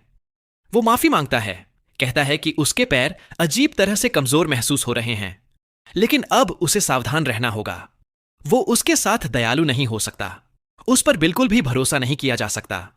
वो उसे बताती है कि उसकी मंगेतर ने उसे उसका ख्याल रखने को कहा था, इसलिए उसे पता होना चाहिए कि वो कुछ समय के लिए पास ही रहेगी। फिर वो कहती है कि वो उसे नहाने में मदद करेगी और तुरंत उसके कपड़ों की तरफ बढ़ती है। वो जल्दी से उससे शांत होने को कहता है कि अभी उसे बेहतर महसूस होने लगा है। वो कहती है ठीक है, वो उसे आजाद रहने देगी, लेकिन फिर भी उसे उठाती है और बाथरूम ले जाती है। वो उसे कहता है बाहर निकल जाओ, उसे कुछ काम है, और थोड़ी देर बाद हम कमरे में वापस हैं। थोड़ी देर बाद वो उसे बताती है कि वो पूरे 3 दिन सोया और यह प्रिंसेस पाइमोन ने ही उसे उसकी देखभाल करने को कहा था। वो मुश्किल से बचा, बहुत सारा खून खो दिया और बहुत देर तक ऑक्सीजन के बिना रहा। उसकी किस्मत अच्छी थी कि पाइमोन ने कुछ जादू का इस्तेमाल करके उसे जिंदा रखा। यह सुनकर उसे एहसास होता है कि उसने शायद पोषण वाली घटना के बारे में कुछ नहीं कहा होगा, लेकिन फिर एन कहती है कि प्रिंसेस ने कुछ इंपॉर्टेंट जिक्र किया था। हालांकि वो जो असल में बताती है वो यह है कि उन्होंने पूरी हत्या की साजिश का पर्दाफाश कर दिया है। उसके पिता ने एक हमलावर को पकड़ लिया और उससे सच उगलवा लिया। समस्या अब यह है कि उन्हें अभी भी राजा से एक तरह से माफी मांगनी है। उसकी बेटी उनके एस्टेट के अंदर खतरे में थी, लेकिन सबसे अजीब बात यह है कि उसे कोई सजा नहीं मिली। ऐसा लगता है प्रिंसेस पाइमोन ने राजा से कुछ कहा, कुछ ऐसा जिससे उसे माफ कर दिया गया। यार, मैंने अभी लगभग 15 बड़े डायलॉग बबल्स को सारांश में बता दिया। कहानी कभी कभी सच में बहक जाती है। हमारा लड़का बिस्तर पर वापस गिर जाता है, आखिरकार राहत महसूस करते हुए। आखिर में चीजें उतनी बुरी नहीं हुई, लेकिन एन तुरंत पास आती है, पूछती है कि वो इतना तनाव में क्यों लग रहा है। क्या हुआ? क्या उसके और प्रिंसेस के बीच उस कमरे में कुछ हुआ? याद करते हुए कि उसने कैसे कहा था कि उसे कुछ गरम चाहिए, वो जल्दी से मना कर देता है। कहता है कि वो इतना हिम्मत वाला काम नहीं करेगा, उसे टुकड़ों में काट दिया जाएगा। एन हंसती है और उसे कहती है कि दवा पी लो, जबकि वो अभी भी गर्म है। लेकिन जैसे ही वो एक घूंट लेता है, वो उबलने लगता है। यह बहुत बुरा टेस्ट है। वो पूछता है कि यह आखिर है क्या? वो समझाती है कि यह एक टॉनिक है जो उसे ठीक होने और उसका खून वापस बनाने में मदद करेगा। और फिर हम दरवाजे के बाहर खड़ी 3 मेड्स को देखते हैं, धीरे धीरे बात करते हुए कि जब भी वो कुछ खट्टा खाता है तो वो आम तौर पर सबको मारता है, लेकिन आज वो बहुत अजीब बिहेव कर रहा है। वो सोचने लगती हैं कि क्या उन्हें मैडम को यह रिपोर्ट करना चाहिए, लेकिन वो बस उन तीनों को कहता है कि वहीं रुकें और कुछ न कहें। ये बस कुछ साधारण दवा थी। फिर वो पूरी चीज वहीं पर गटक जाता है। मेड्स दरवाजे को थोड़ा डरकर बंद कर देती हैं, जबकि वो वहां बैठा कंफ्यूज दिखता है, जब तक कि वो अचानक सब कुछ उलटी नहीं कर देता। यार, ऐसा लग रहा था जैसे उसने सीधा कच्चा तेल उलटी कर दिया। और सबसे बुरी बात, उसे वो चीज 2 बार और पीनी पड़ेगी अगर वो पूरी तरह से ठीक होना चाहता है। एन आराम से कहती है कि अगर वो चाहे तो वो उसके लिए पैनकेक्स और थोड़ी चाय भी बना सकती है। वो उसे केक का एक टुकड़ा देती है और वो उसे धन्यवाद देता है, कहता है कि वो बहुत अच्छी है, कहता है कि उसे रेज भी मिलना चाहिए। वो अपनी स्कर्ट थोड़ी सी उठाती है और कहती है कि वो तारीफ के लिए आभारी है, लेकिन वो अपने बाकी काम पूरे करने जा रही है। जाते हुए वो उसे कहती है कि नाइट स्टैंड चेक करे, वहां उसके लिए एक लेटर है। लेकिन फिर वो अचानक उसे बुलाता है, कहता है कि 1 सेकंड रुको। उनकी पहली बातचीत के दौरान उसने जिक्र किया था कि उसने वो खट्टी दवा पहले ही 4 बार पी ली है। तो यह कैसे संभव है? अगर जिस पल वो उसके मुंह को छूती है वो उलटी कर देता है। वो शांति से जवाब देती है। उसने अपने मुंह में चीनी रखी और उसे दे दी। वो आधे सेकंड के लिए रिलैक्स होता है, जब तक कि तस्वीर आखिरकार उसके दिमाग में साफ नहीं हो जाती और वो समझ नहीं जाता कि अभी क्या हुआ है। अब वो अपने तकिए में चिल्ला रहा है, लेकिन सच कहूं तो वो वहां बिस्तर पर आराम से लेटा हुआ है। सोच रहा है कि अगर इस बड़ी बहन के साथ सच में ऐसा कुछ हुआ तो जिंदगी उतनी बुरी नहीं हो सकती। लेकिन फिर उसे अचानक याद आता है कि उसने पाइमोन को भी किस किया था। तभी वो लेटर लेने जाता है और उस पर लिखा है कि वो अब उसे आधा आदमी मानती है। वो राहत की सांस लेता है, कम से कम जुर्म वाली सिचुएशन से बच गया। थोड़ी देर बाद उसकी मां पूरी तरह से भावुक है, राहत महसूस कर रही है कि वो जिंदा बच गया, भले ही सब कुछ कितना खतरनाक हो गया था। वो इससे कम करके बताता है, कहता है कि यह कुछ सीरियस नहीं था, लेकिन वो उसे कहती है कि आईने में देखो, उसके सीने में एक गड्ढा है। वो कंधे उचकाता है, कहता है यह बस एक खरोंच है, जब तक मैं जिंदा हूं मैं ठीक हूं। उसका पिता सहमत होता है, कहता है इस तरह का घाव एक मेडल जैसा है। यह उसकी वजह से है कि उसने प्रिंसेस को बचाया कि हम इस आपदा से बच पाए जो इससे हो सकती थी। अब जब मैं इस बारे में सोचता हूं तो इस पूरी दुनिया में एक भी नॉर्मल मेड नहीं है। यहां तक कि अब उसके पास खड़ी मेड भी किसी ऊंची योद्धा जैसी लगती है। मून कहता है कि वो सब कुछ जानना चाहता है जो हुआ। उसका पिता समझाता है कि तीनों हत्यारे पकड़े गए। उनसे बात करवाने में बहुत मेहनत लगी, लेकिन आखिर में उन्हें कुछ जानकारी मिली। पता चलता है कि वो प्रशिक्षित मौत के योद्धा या पेशेवर हत्यारे नहीं थे, वो किसी विदरिंग किंग के अनुयायी थे। मून कंफ्यूज है, उसे याद नहीं है कि वो नाम ओरिजिनल कहानी में कभी आया था। उसका पिता समझाता है कि वो किसी प्राचीन अंधेरे देवता जैसा है जो अनगिनत भयानक कामों के लिए जिम्मेदार है, और अगर कीमत ज्यादा हो तो उसके अनुयायी कोई भी काम कर लेंगे, यहां तक कि अपने माता पिता को भी मार देंगे। लेकिन वो अपने बेटे से कहता है चिंता न करे, उसने पहले ही उन लोगों को पूरी तरह से खत्म करने का आदेश दे दिया है। प्रोटैगनिस्ट हैरान है और उसकी मां उसे याद दिलाती है कि उसके पिता ने अपनी वर्तमान स्थिति मिलिट्री योग्यता से प्राप्त की है। हमेशा की तरह हिम्मत दिखाते हुए हमारा लड़का कहता है कि उसे उसका बेटा होने पर गर्व है। यह बिल्कुल सही है। वो अब सच में जो जानना चाहता है वो यह है कि क्या उन्होंने पता लगाया कि इस सब के पीछे असल में कौन है। उसके पिता हालांकि कहते हैं नहीं, सभी पकड़े गए शिकारी एक अजीब श्राप से बंधे हुए थे। जिस पल उन्होंने उस व्यक्ति का नाम लेने की कोशिश भी की, वो आग में जल गए और तुरंत मर गए। ब्लैक मार्केट पूरी तरह से नष्ट हो गया था, लेकिन कोई असली सबूत नहीं मिला। मून को यह इंटरेस्टिंग लगता है कि उसके पिता ने ब्लैक मार्केट को नष्ट कर दिया, क्योंकि यह ओरिजिनल किताब में भी हुआ था। कहानी में जिसने उसकी पसंदीदा किस लिए? गुस्से में पिता ने रॉयल नाइट्स को भेजा और उन्होंने पूरे शहर को जला दिया। वो नरसंहार 3 महीने तक चला और यहां तक कि सीवर्स भी लाल हो गए। कम से कम इस बार यह बहुत जल्दी खत्म हो गया। दूसरी तरफ यह एरियल के लिए कहानी में एक बड़ी घटना थी। यह उसके लिए एक मेजर ग्रोथ आर्क था, क्लासिक प्रोटैगनिस्ट मोमेंट। वो बहुत सारे दुश्मनों से लड़ती और उसकी ऑरा काफी विकसित होती।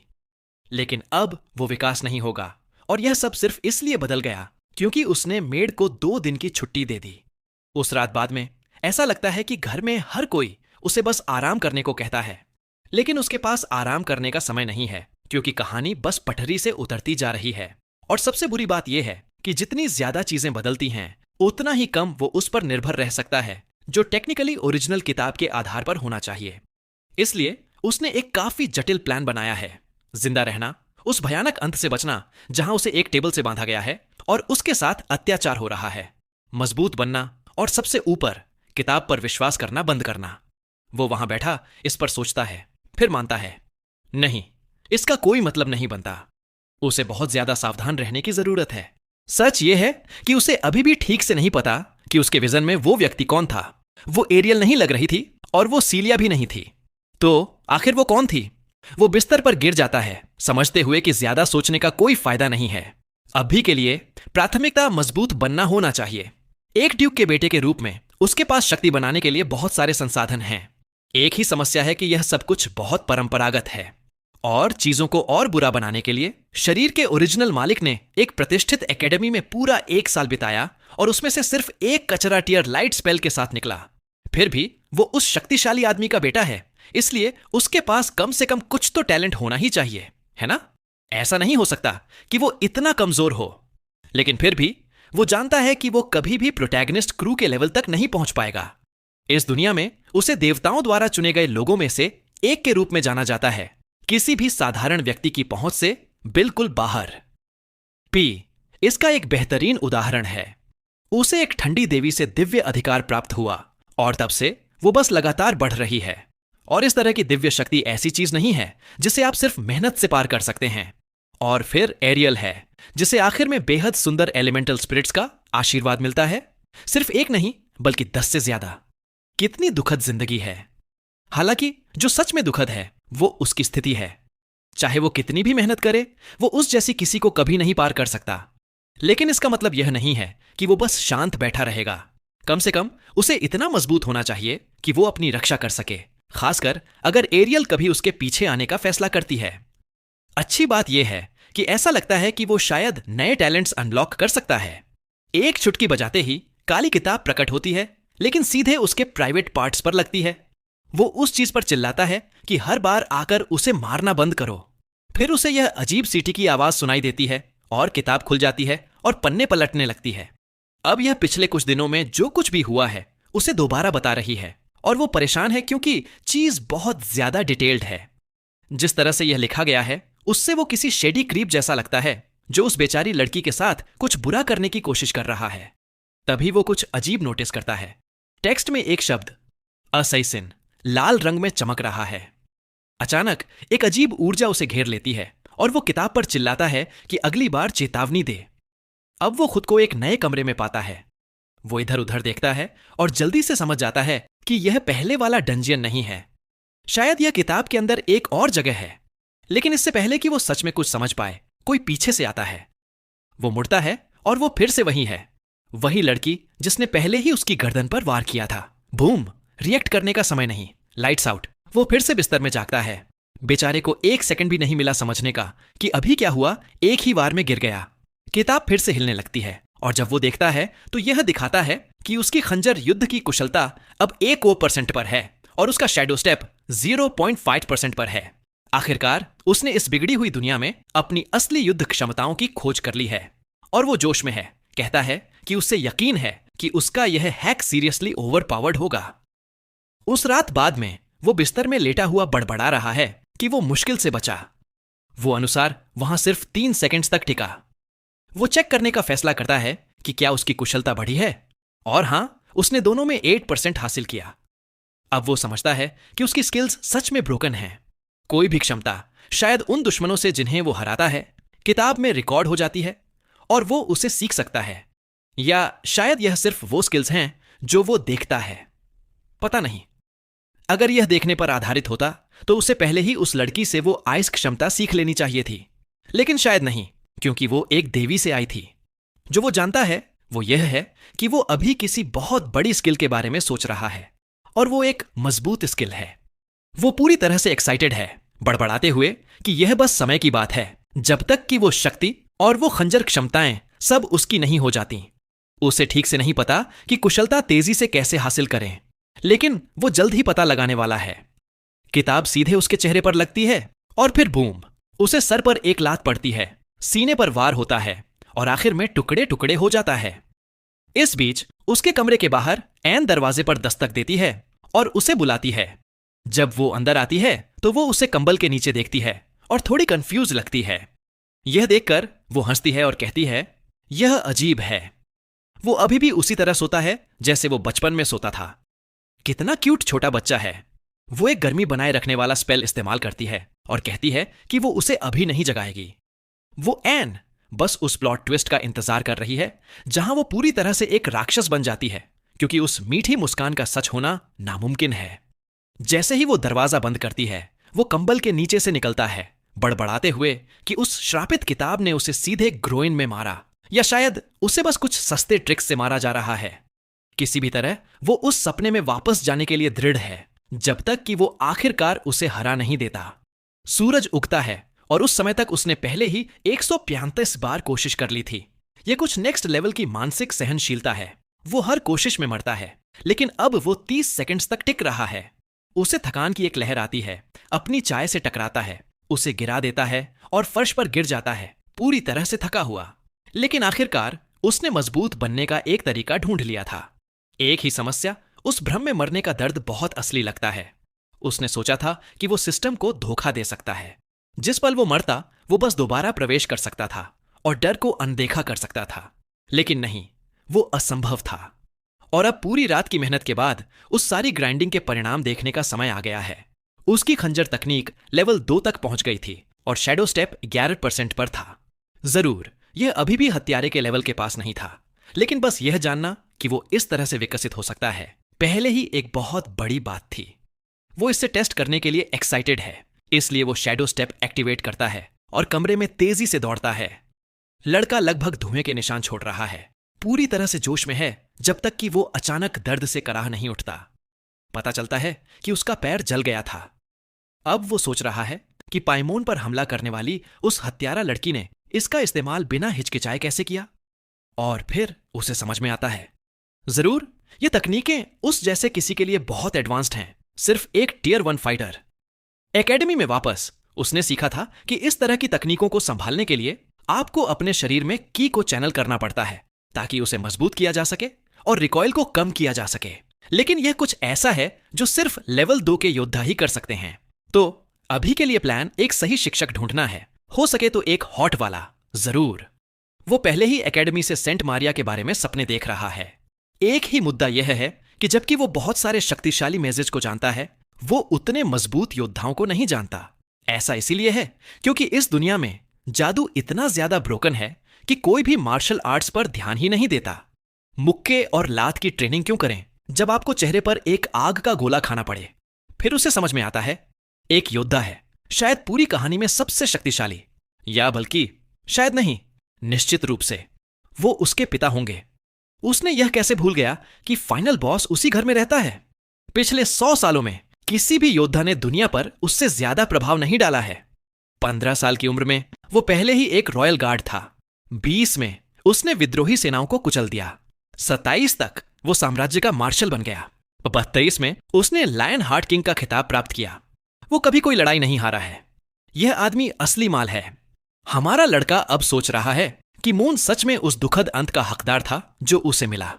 उसके पास सब कुछ था, एक परफेक्ट जिंदगी और यहां तक कि एक पिता जो उसे सब कुछ सिखा सकता था, लेकिन उसने सब बर्बाद कर दिया। यह ठीक है, हालांकि क्योंकि अब से वो अपने पिता से पर्सनल ट्रेनिंग के लिए कहेगा।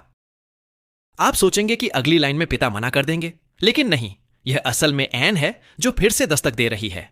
कहती है कि मास्टर उसे ढूंढ रहे हैं। वो उसके साथ बाहर निकलता है, कहता है कि यह परफेक्ट टाइमिंग है। वो अभी वही पूछने वाला था, लेकिन बाहर वो दो और मेड से मिलता है। उनमें से एक चश्मा पहनती है, और सच कहूं तो शायद इस पूरी कहानी में पहली पतली लड़की है। मून नोटिस करता है कि वो एन को अब हेडमेड कहते हैं और उसकी तारीफ करता है। लगता है उसे प्रमोशन मिल गया है ना। वो समझाती है कि दूसरी पिछली हेडमेड जिसने उसके जागने के ठीक बाद इस्तीफा दे दिया था, इसलिए आखिर में उसे यह पद मिल गया। उसे लगता है कि शायद उसे उसकी वजह से निकाल दिया गया, जो थोड़ा कंफ्यूजिंग है, लेकिन वो उसे चिंता न करने को कहती है कि भले ही वो अब हेडमेड नहीं रहेगी, वो अभी भी घर का हिस्सा है। और तभी उसकी मां उसे यह बहुत अजीब सा गले लगाती है। ठीक है इलस्ट्रेटर, चलो शायद थोड़ा कम करें। हां, वो उसे गले लगा रही है और कह रही है कि वो चाहती है कि वो उसे 1000 बार मम्मी बुलाए। फिर वो उसका सर अपने पेट पर दबाती है और उसे सुनने को कहती है।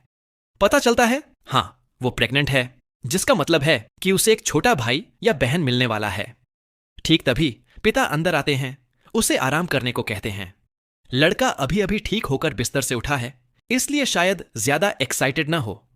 थोड़ी देर बाद मून हैरान है यह जानकर कि उसके पिता फ्रंट लाइंस पर वापस जा रहे हैं।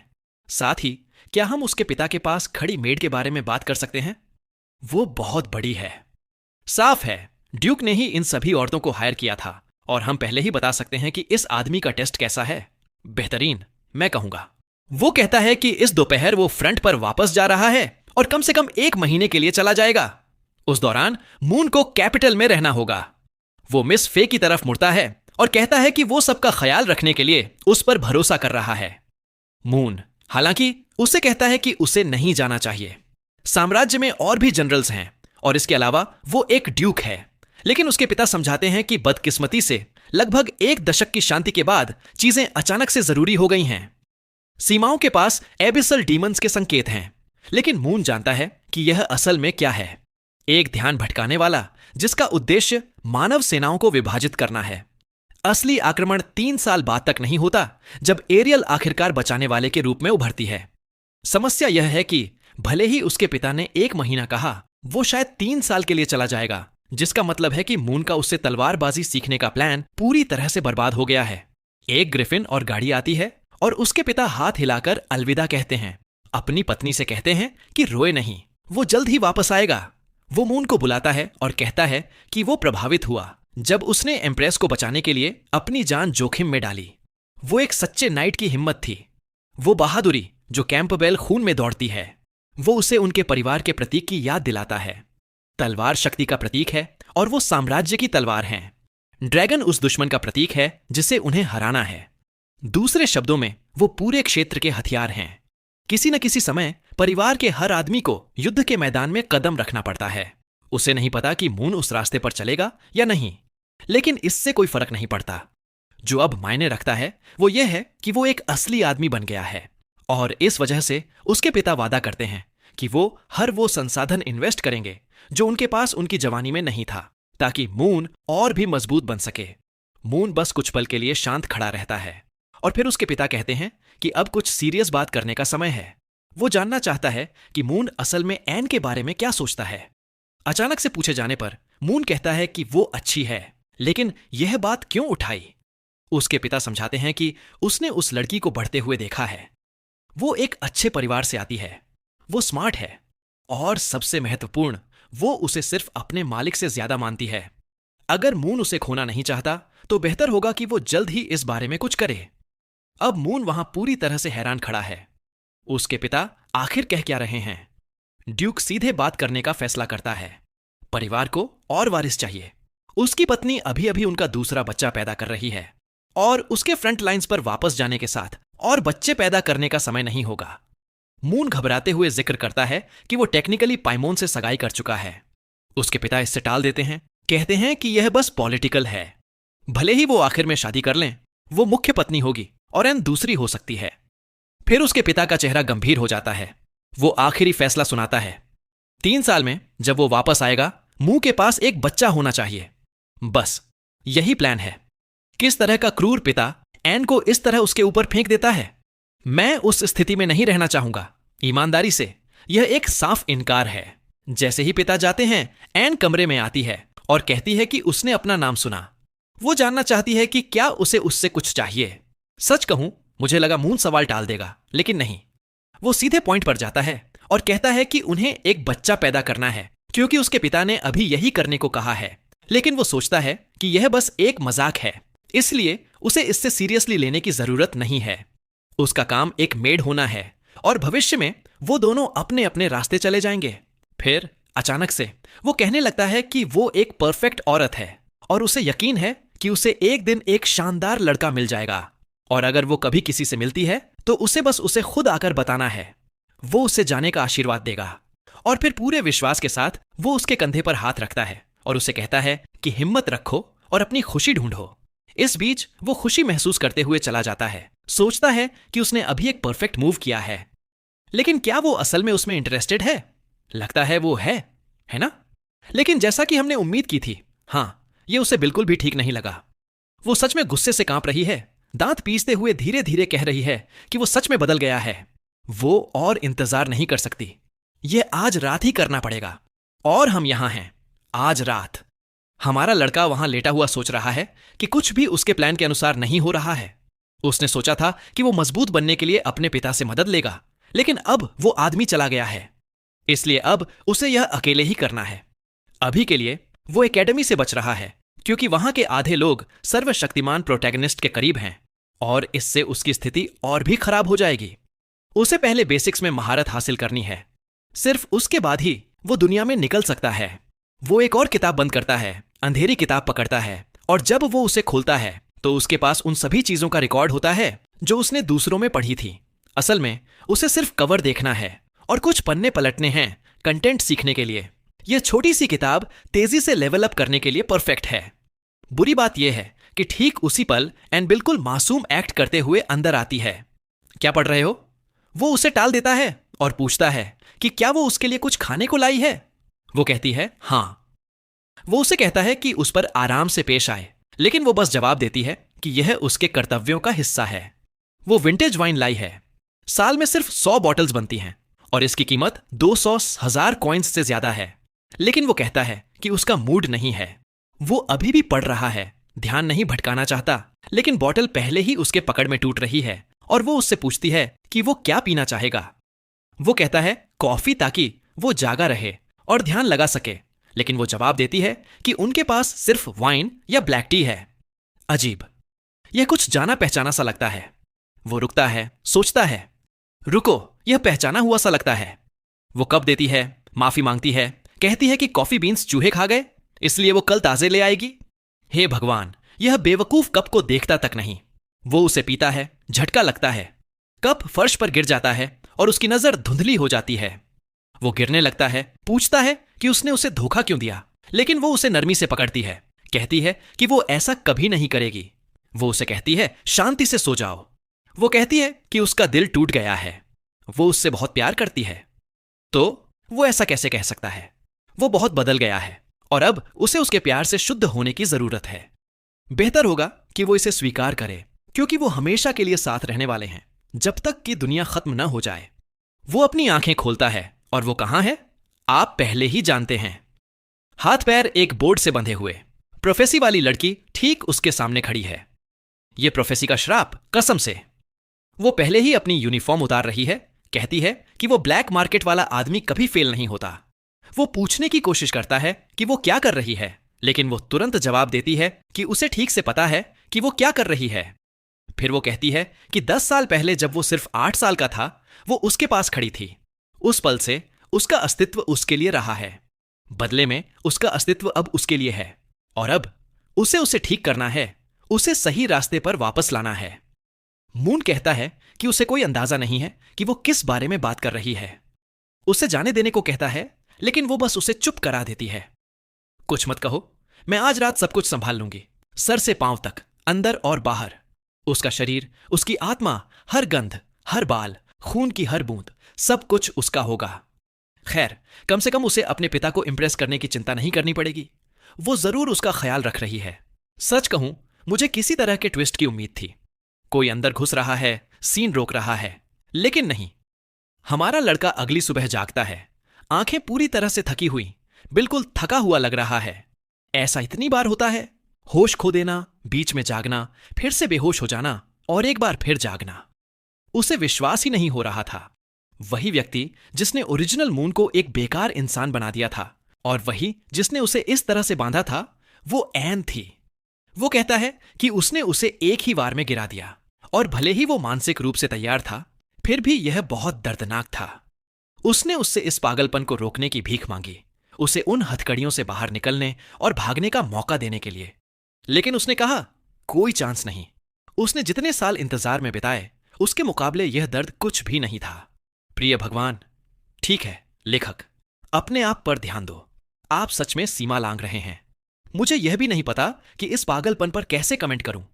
फिर भी हमारा लड़का नाटक कर रहा है कि वो दर्द में है, लेकिन सच कहूं तो वो मानता है कि एहसास शानदार था। फिर भी वो जानता है कि अगर यह चलता रहा तो वो उसे मार देगी। उसे जल्दी भागना है, लेकिन यार, उसे स्टील की हथकड़ियों से बांधा गया है जो सीधे दीवार में लगी हैं। और वो बस पूछती है कि वो क्या कर रहा है। वो कहता है कि उसकी कलाइयां दर्द कर रही थीं और वो बस उन्हें थोड़ा स्ट्रेच करना चाहता था। वो कहती है कि अब इसके लिए बहुत देर हो चुकी है, अब वो कुछ नहीं कर सकती।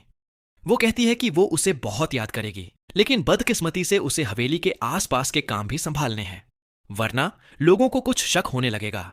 और उसके ऊपर वो सोच रही है कि शायद बेहतर होगा कि घर में सबको मार दे, क्योंकि वो अब उसका है। यह उसे तुरंत होश में लाता है। वो घबरा जाता है और उससे ऐसा कुछ न करने की भीख मांगता है। इससे पहले कि वो कपड़े पहनना पूरा करे, वो पूछती है कि क्या इस जगह में कोई ऐसी मेड है जिसमें वो इंटरेस्टेड हो। उम्मीद है नोएल नहीं। वो उसे कहता है कि वो पागल हो गई है, किसी और के साथ कुछ नहीं चल रहा है। वो हंसती है, उसे शांत होने को कहती है। वो बस मजाक कर रही है। जब तक वो अच्छे से बिहेव करेगा, वो वादा करती है कि वो घर में किसी को चोट नहीं पहुंचाएगी, जब तक कि उसे बिल्कुल जरूरी ना हो। वो उसे जाने देने की भीख मांगता है।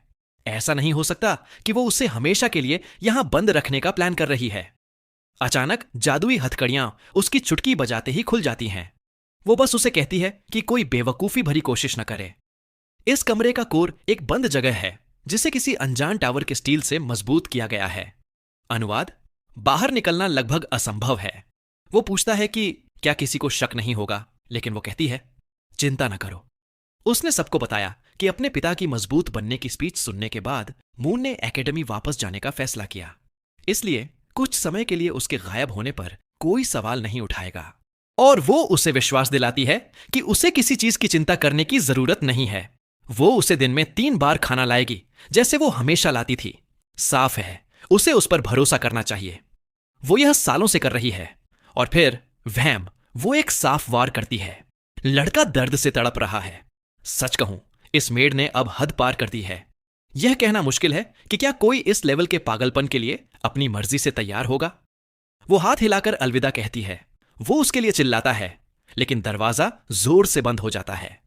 वो कभी अंदाजा नहीं लगा सकता था कि प्रोफेसी में जिक्र किए गए सभी लोगों में से वो ये होगी।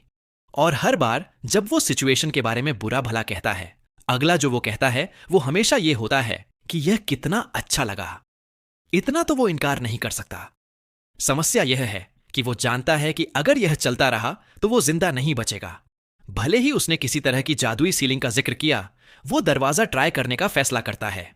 वो हैंडल पकड़ता है और अपनी पूरी ताकत से खींचता है, लेकिन तुरंत दर्द से फर्श पर गिर जाता है। पूरा कमरा शुद्ध स्टील से बना है, जादुई रूप से बढ़ाया गया है। बाहर निकलने का कोई रास्ता नहीं है। आखिरकार किताब इस बार उसके चेहरे पर मारे बिना आती है। मून उसे सीधे बताता है, उसके पास कोई चांस नहीं है। इस औरत के पास पाइमोन जितनी ही शक्ति और क्षमता है। भले ही वो अभी ट्रेनिंग शुरू कर दे, इससे पहले कि वो मर जाए वो इतना मजबूत नहीं हो पाएगा। लेकिन किताब बस खुली रहती है और वो समझता है, ठीक है, उसके पास रोने धोने के अलावा कुछ बेहतर करने को नहीं है। हो सकता है ट्रेनिंग ही कर ले, लेकिन फिर रुको 1 सेकंड। जैसे ही वो किताब खोलता है, उसे एहसास होता है कि जो उसने कल रात पढ़ी थी उसमें इस एग्जैक्ट सिचुएशन का समाधान था। अगला चैप्टर। वो पहले ही 199 200 पुशअप्स कर चुका है। कम से कम उसका शरीर उस पूरी रात के बाद अभी भी टिका हुआ है। पहले पाइमोन थी, अब एन है। आखिर इस लड़के के साथ हो क्या रहा है? उसे दर्द का गुस्सा नहीं है। जो चीज उसे सच में परेशान करती है वो यह है कि वो कुछ नहीं कर सकता। वो हमेशा कमजोर रहता है। लेकिन अगली बार वो कसम खाता है कि वो उसे हराएगा। यह सोच अभी पूरी भी नहीं हुई थी कि वो आ जाती है मुस्कुराते हुए और कहती है कि दिन का काम खत्म हो गया। तो मून, कहना आसान है, अब देखते हैं तुम क्या करते हो। और यहां वो पहले से ही कह रही है कि उसे एक पत्नी जैसा महसूस हो रहा है जो एक लंबे दिन के बाद घर आई है। कितनी क्यूट, वो कहती है, जैसे यह सब बिल्कुल नॉर्मल है। वो उसके लिए डिनर लाई है और यहां तक कि परफेक्ट टेम्परेचर पर एक बात भी तैयार किया है। हे भगवान, मैं इसे कैसे वर्णन करूं? वो पूछती है कि क्या वो खाना चाहता है, नहाना चाहता है, या आप जानते हैं, और यह झूठा छोटा पंख। इतनी बातों के बाद वो पहले ही सीधे बात के लिए जा रहा है। ऐसे डूब रहा है जैसे वो आराम करने की कोशिश कर रहा है। लेकिन उसके चेहरे के भाव को देखते हुए आराम करना आखिरी चीज है जो वो कर रहा है। वो बड़बड़ाता है कि वो बच्चा नहीं है और इस तरह की चीजों में मदद की जरूरत नहीं है। कोई प्लीज इस बेचारे लड़के को आजाद कर दो, इससे पहले कि मैं यह पढ़ने के लिए बैन हो जाऊं। वो कहती है कि अब जब उसका शरीर उसका है तो उसे इसका ख्याल रखना है। वो उसकी सुनने की क्षमता भी टेस्ट करती है, जबकि वो मानसिक रूप से चिल्ला रहा है कि वो इस यांडेरे से बिल्कुल नहीं हार सकता। डिनर का समय आता है और वो उसे धन्यवाद देता है। कहता है, खाना बहुत स्वादिष्ट है। प्लेट पकड़ता है और खाने लगता है। वो पूछता है कि यह किस तरह का मीट है और वो आराम से जवाब देती है कि यह किसी दुर्लभ 3 सींग वाले विशाल सांड का है। उसने इसे खासकर उसके लिए बनाया है क्योंकि यह शारीरिक शक्ति बढ़ाने के लिए जाना जाता है।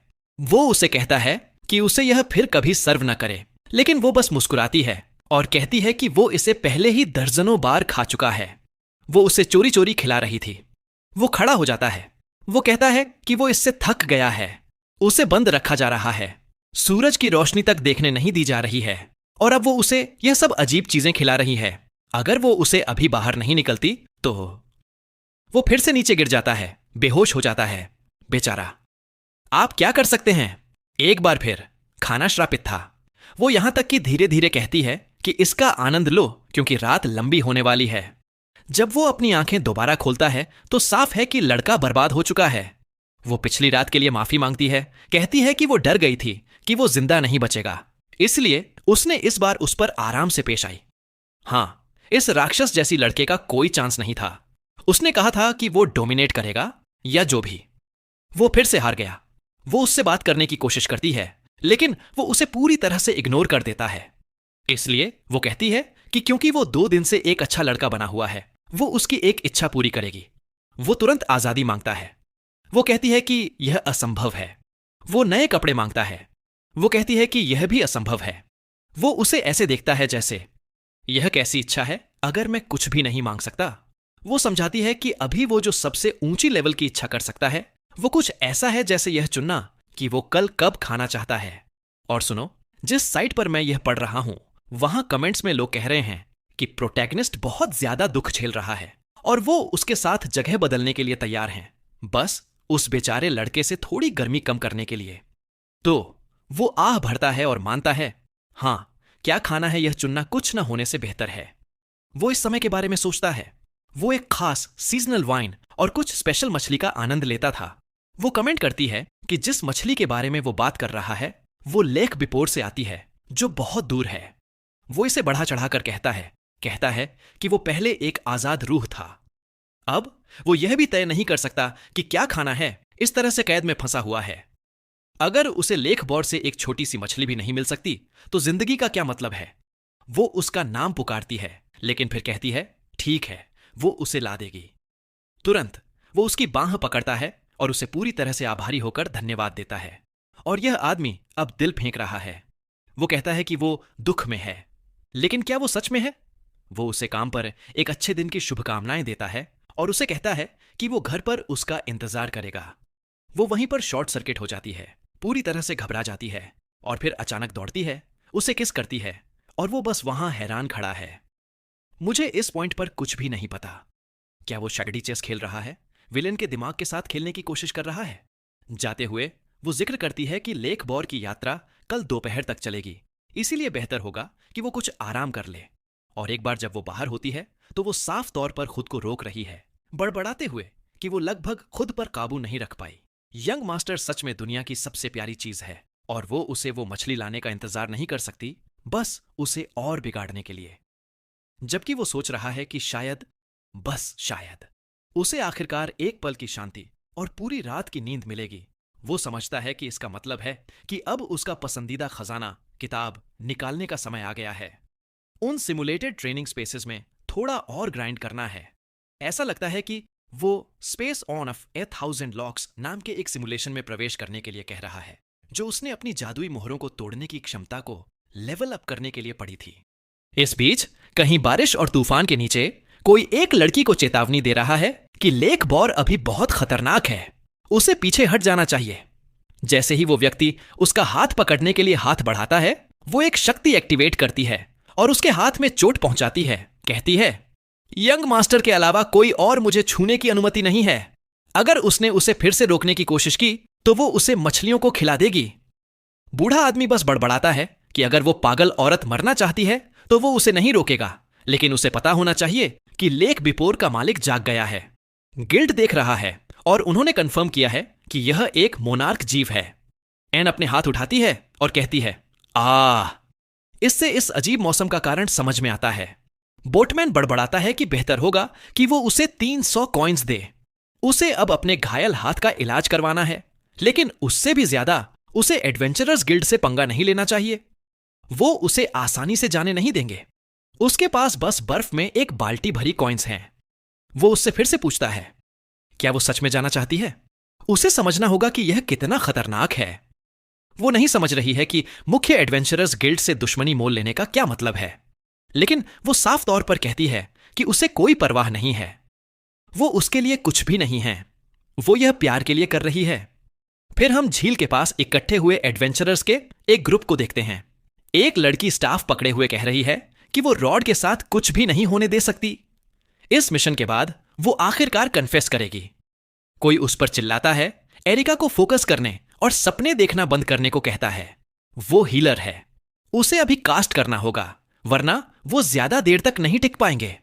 वो जादू चैनल करना शुरू करती है और एक और एडवेंचरर चिल्लाता है कि जीव आ रहा है। इतने सारे स्पेशल हमलों को झेलने के बाद चीज आखिरकार खुद को प्रकट करने वाली है। तभी झील से एक विशाल शार्क निकलती है। साफ है, यह झील का मालिक है। वो एक बड़ा सा पानी का बॉम्ब चार्ज करता है। कोई रॉड का नाम चिल्लाता है और वो एक पृथ्वी का आशीर्वाद कास्ट करता है एक बैरियर बनाने के लिए। वो मेज को अपना स्पेल लॉन्च करने के लिए चिल्लाता है और वो अपने स्टाफ से जादू करने लगती है। पता चलता है कि वो एक हीलर और एक मेज है। मल्टीटास्किंग की बात करें तो, लेकिन उसके स्पेल के लगने से ठीक पहले एक और विस्फोट होता है। वो रॉड को चार्ज करने को कहती है। वो मौके का फायदा उठाता है, जीव पर हमला करता है और सीधे सर पर एक वॉर करता है। पूरी झील इस वॉर से फट जाती है। वो थका हुआ है, लेकिन फिर भी मुड़कर एक थम्स अप फेंकता है। कहता है, हो गया। वाओ, इस आदमी के पास एक पावर हाउस मेज और एक समर्पित हीलर है। ये एक बिल्कुल संतुलित पार्टी है। मेज वहां खड़ी अपने बाल ठीक कर रही है, पूरी मुस्कान और आभार के साथ, जबकि बेचारी एरिका, हीलर, बस वहां बैठी महसूस कर रही है कि उसने कुछ भी योगदान नहीं दिया। रॉड और दूसरी लड़की टिया एक दूसरे की तारीफ कर रहे हैं, कह रहे हैं कि एक साथ एडवेंचर करना बहुत अच्छा है। इस बीच एरिका अंदर से जल रही है। उसने बचपन में एक वादा किया था कि वो और रॉड हमेशा एक जोड़ी रहेंगे। वो सालों से मेहनत कर रही है, लेकिन ऐसा लगता है कि वो उसे अब देखता ही नहीं है। वो उसके पास पहली थी और अब वो बस सपोर्ट के लिए पीछे है, जबकि वो साफ तौर पर किसी और के प्यार में पड़ रहा है। टाई अभी भी उसे हील कर रही है जब रॉड अचानक एरिका को बुलाता है, उसे होश में आने और झील के राक्षस को काटने में मदद करने को कहता है। लेकिन फिर कुछ गड़बड़ महसूस होती है। उन्हें एक अजीब आवाज सुनाई देती है। पानी की सतह फिर से गंदी हो जाती है और फिर बूम, पानी ऊपर आसमान में उछलता है। सब तुरंत झुक जाते हैं। एक और झील का जानवर उठ रहा है। यह अलग है, यह असली है। टिया जल्दी से एक तीसरे टियर का स्पेल कास्ट करने लगती है। यह बहुत बड़ा है, लेकिन इससे कुछ नहीं होता। जादू जीव की गर्दन से टकराता है और कुछ नहीं। जानवर अपने सींग से एक बिजली के तूफान से हमला करता है। बिजली आसमान को चीर देती है। एरिका रॉन को पकड़ती है और उसे रास्ते से हटाती है। उसे सावधान रहने के लिए चिल्लाती है, लेकिन वो उसे हटने को कहता है। यह मॉन्स्टर उनकी क्षमता से बहुत परे है। वो पूछती है कि वो क्या करने जा रहा है और वो कहता है, मैं टिया को बचाने जा रहा हूं। मैं उसे इस पार्टी में लाया था। यह मेरी जिम्मेदारी है। भले ही इसका मतलब मरना हो, वो उसके पास मरने के लिए तैयार था। फिर भी एरिका ने जरूर यह न सुनना पसंद किया होगा। रॉड आगे बढ़ता है, जबकि दूर से कोई शांति से पूरा तमाशा देख रहा है। जरूर यह एन है, एक मोनार्क लेवल जानवर की शक्ति को पहली बार देखने के लिए उत्सुक। अगर ड्रैगन्स के पास इस तरह की शक्ति होती तो उसने सोचा कि वो आखिरकार यंग मास्टर को खिलाने के लिए वो खास हिस्सा प्राप्त कर पाएगी। लेकिन वो हमेशा उसे राक्षस का मांस खिलाने की कोशिश क्यों करती है? एक बार फिर बॉस एक और बिजली का हमला तैयार करता है। रॉड जानता है यह उनके लिए अंत है। लेकिन ठीक तभी एन एक बंधन का स्पेल कास्ट करती है। आसमान से एक बिजली का झटका गिरता है और जीव से टकराता है। जब रॉब दोबारा देखता है तो जानवर झील में वापस गिर रहा है। यहां तक कि जो हमला वो करने वाला था वो भी पूरी तरह से कैंसिल हो गया था। कोई एरिका को चेक करता है, पूछता है कि क्या वो ठीक है। यह एन है। वो एरिका से कहती है कि इससे दूर रहो, वो इस मॉन्स्टर से निपटने वाली है। और इसके साथ वो एक और प्रतिबंध एक्टिवेट करती है और एरिका समझ जाती है कि यह औरत पिघले हुए धातु को नियंत्रित कर रही है।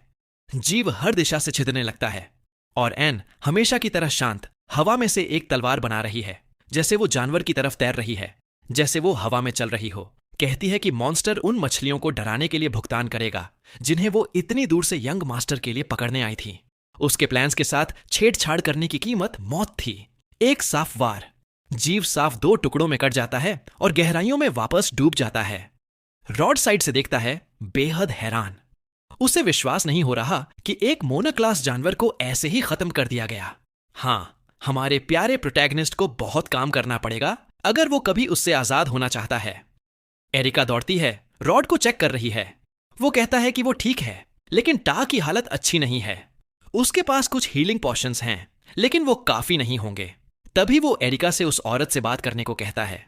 वो चाहता है कि वो पता लगाए कि क्या वो एक एडवेंचरर है और क्या वो उसकी पार्टी में शामिल होने में इंटरेस्टेड होगी, क्योंकि जो कोई भी एक मोनार्क जानवर को ऐसे मार सकता है, खैर वो एक जबरदस्त एडिशन होगा। एन झील के किनारे बची हुई मछलियों को इकट्ठा करने में बिजी है।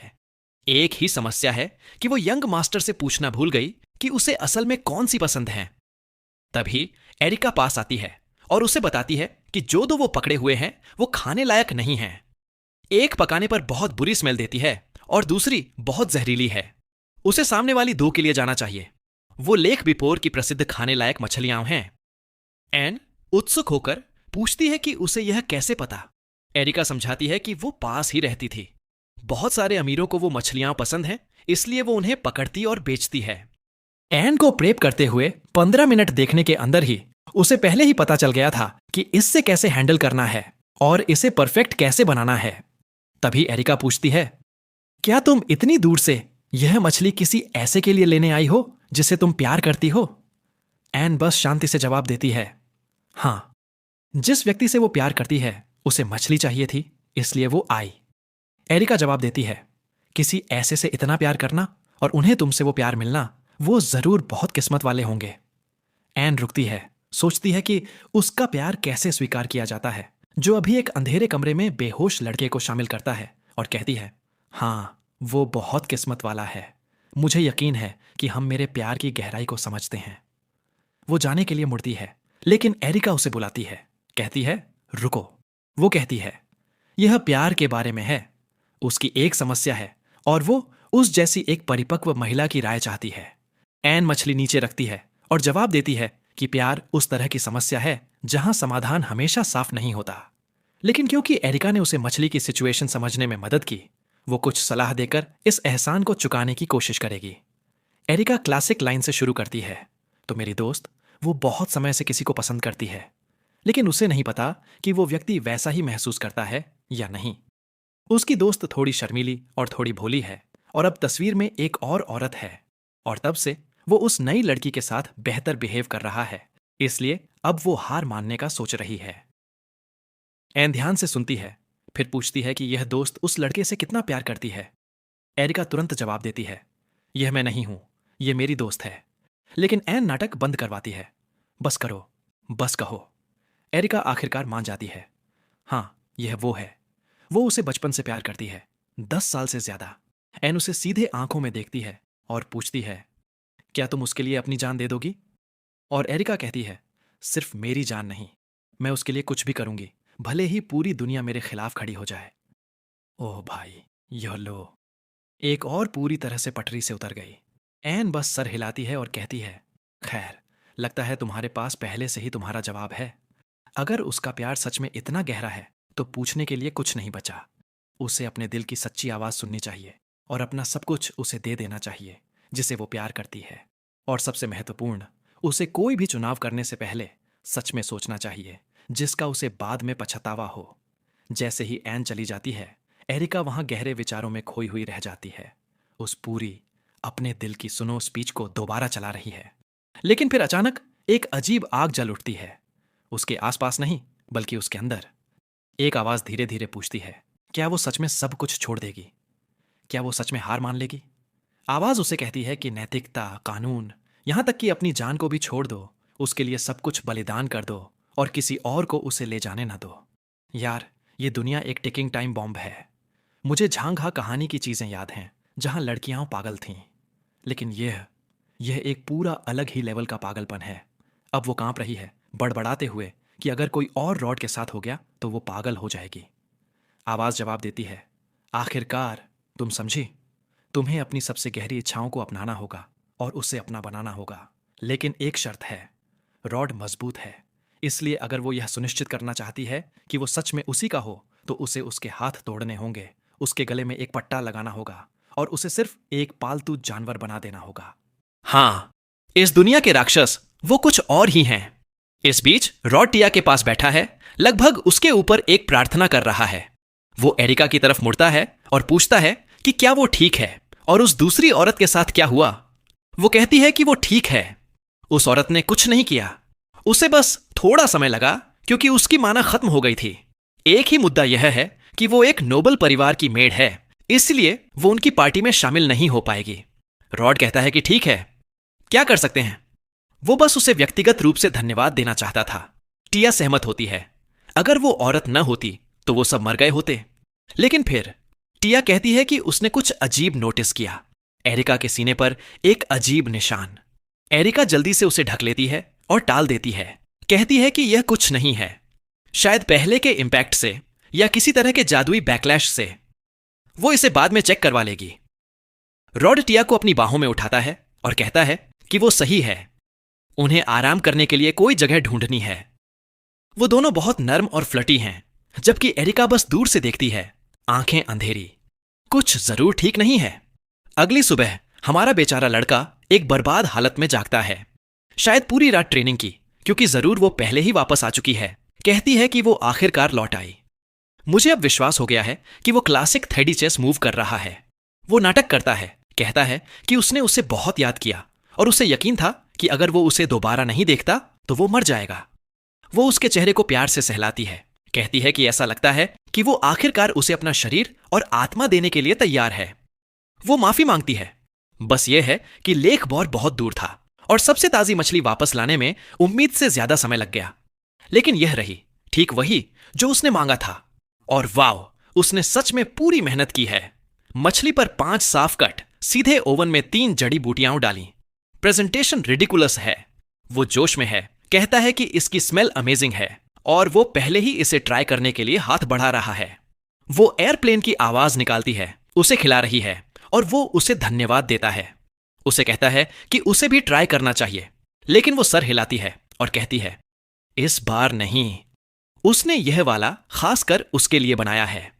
वो उसे सावधान रहने को कहती है, हालांकि मछलियों में बहुत सारे कांटे होते हैं।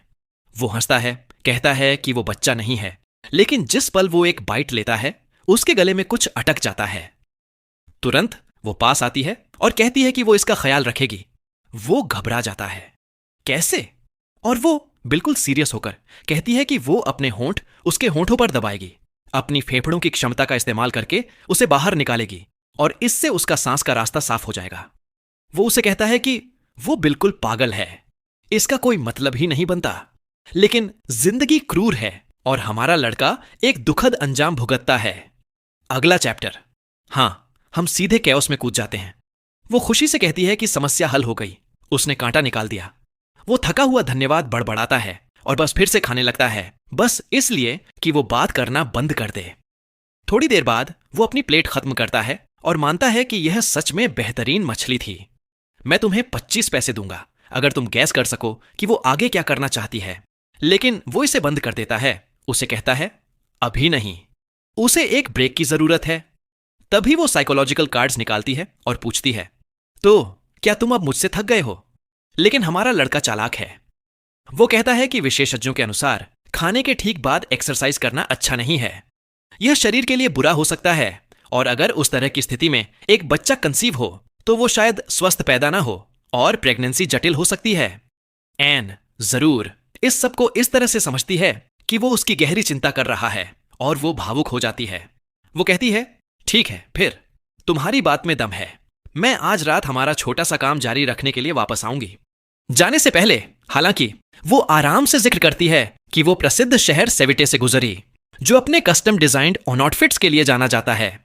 वो पूछता है कि इसका इससे क्या लेना देना है और वो कहती है कि उसने एक अच्छी तरह से बनाया हुआ कॉम्बैट ऑनआउटफिट खरीदा, कुछ भयानक और पूरा आर्मर से भरा हुआ।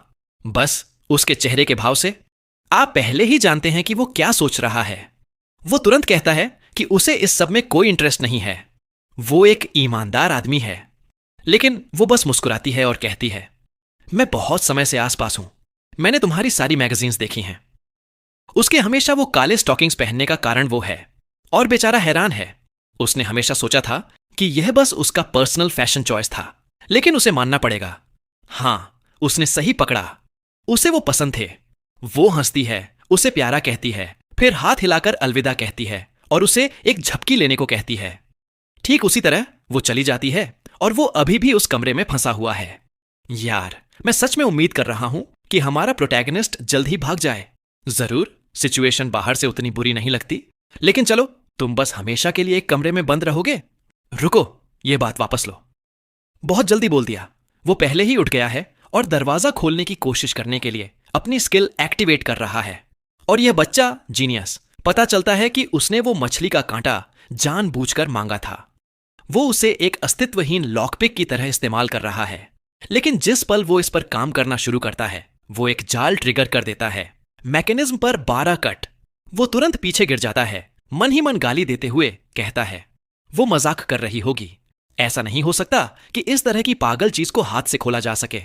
अपनी एक किताब से थ्योरी के आधार पर उसे हर लॉक पिन को ठीक ऊंचाई तक उठाना है, बिना मछली के कांटे को तोड़े रिलीज को ट्रिगर करने के लिए। शर्त, वो उससे सिर्फ 4 मछली के कांटे छिपा पाया था और इस चीज के लिए 12 परफेक्ट कोशिशें चाहिए। यह नर्क जैसा होने वाला है। और भी बुरा, अगर कांटा लॉक के अंदर टूट जाता है और उसे एक टुकड़ा मिल जाता है तो उसे तुरंत पता चल जाएगा। वो एक और कोशिश करता है और हां, स्नैप, यह पहला नहीं है जो उसने तोड़ा है। वो पहले ही 3 तोड़ चुका है। 1 घंटा और आधा हो चुका है। वो किसी भी मिनट उसका खाना लेकर वापस आएगी। वो किताब को बुलाता है, कुछ आखिरी मिनट की पढ़ाई करने की कोशिश कर रहा है। इस पॉइंट पर इसे ब्रूट फोर्स से पार करना बहुत जटिल है। कम से कम उसने पहले 10 के लिए ठीक पिन की ऊंचाई मैप कर ली है। बस वो आखिरी 2 हैं। उसके पास अब खोने के लिए कुछ नहीं है। यह सब कुछ या कुछ नहीं है। इस बीच किचन में 2 मेड्स घूम रही हैं। एरिका एन द्वारा तैयार की गई मछली का एक टुकड़ा ट्राई करती है और मानती है कि यह सच में स्वादिष्ट है। लेक बोर के जीव कोई मजाक नहीं है। एन मदद के लिए उसे धन्यवाद देती है, कहती है कि एरिका की वजह से उसने 1 घंटा पहले ही खाना बनाना पूरा कर लिया। एरिका हालांकि जानना चाहती है कि वो अचानक नए रेसिपीज क्यों सीख रही है। आखिरकार यंग मास्टर एकेडमी चला गया। मैडम प्रेग्नेंट हैं और अपनी प्रेगनेंसी पर ध्यान देने के लिए दूसरे एस्टेट में रह रही हैं। फिर भी हर बार एन खाने का एक एक्स्ट्रा पोर्शन बनाती है। यह अजीब है। एन का हाथ धीरे धीरे अपने चाकू की तरफ बढ़ता है, माना इकट्ठा होने लगती है। लेकिन एरिका जल्दी से बोल पड़ती है, ओह, मैं समझी, तुम यहां एक छोटा सा पालतू छिपा रही हो, है ना? शायद एक प्यारी सी छोटी बिल्ली। वो समझाती है कि घर के पुराने मुखिया ने फर और गंदगी की वजह से कभी पालतू जानवर नहीं रखने दिए। लेकिन अब जबकि वो आसपास नहीं है तो यह अजीब नहीं लगता कि वो एक को चोरी चोरी लाने की कोशिश करेगी। एन सांस छोड़ती है और कहती है, तुमने मुझे पकड़ लिया, इसे एक राज रखना। ठीक है, एरिका कहती है, कोई समस्या नहीं। लेकिन वो सच में उस छोटे से को एक दिन देखना चाहती है। एन मुस्कुराती है और कहती है, शायद एक दिन, लेकिन अभी नहीं। वो अभी भी बहुत शर्मीला है और आसानी से डर जाता है जब वो चली जाती है, और मन ही मन सोचती है कि वो कितनी खुश है कि उसे सबसे बुरे सिनेरियो का सहारा नहीं लेना पड़ा, एरिका को मारना और उसके बाद के परिणामों से निपटना। हालांकि वो बातचीत उसे कुछ और एहसास कराती है। यंग मास्टर को उस कमरे में बंद रखना शायद उसे थका दे। वो बोर हो सकता है या उससे भी बुरा तंग आ सकता है। इसके अलावा उसे अभी भी अपने पेट में कुछ हिलता हुआ महसूस नहीं हो रहा, जिसका मतलब है कि प्रेगनेंसी अभी शुरू नहीं हुई है। कम से कम इसके होने में अभी और 10 महीने लगेंगे। शायद उसे यंग मास्टर को थोड़ा आराम देने के लिए एक पालतू जानवर रखना चाहिए। एक बिल्ली बुरा विकल्प नहीं होगा, या उससे भी बेहतर वो सीधे उससे पूछ लेगी कि वो क्या चाहता है, लेकिन फिर उसका पूरा चेहरा बदल जाता है। ट्रे उसके हाथों से फिसल जाती है, खाना फर्श पर गिर जाता है। जब वो कमरे में पहुंचती है तो दरवाजा पूरा खुला है। हमारा लड़का वो बाहर है। वो आखिरकार भाग गया। चलो।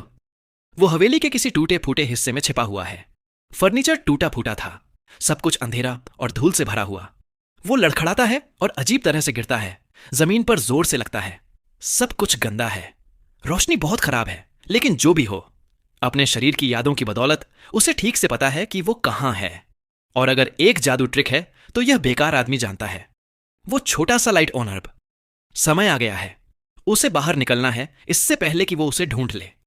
ठीक जैसे ही वो यह सोचता है, क्लैंग, एक चाकू उसके सर के पास दीवार में लगता है। वो हाँफता है, कहता है, यह असंभव है। वो इतनी दूर दौड़ा था कि इतनी जल्दी पकड़ा जा सके। लेकिन फिर उसे सुनाई देता है अंधेरे से वो आवाज, शांत और डरावनी। वो कहती है, इस वीडियो को लाइक कर दो ताकि लेजी सेंपाई ऐसे ही और ऑसम वीडियोस लाता रहे।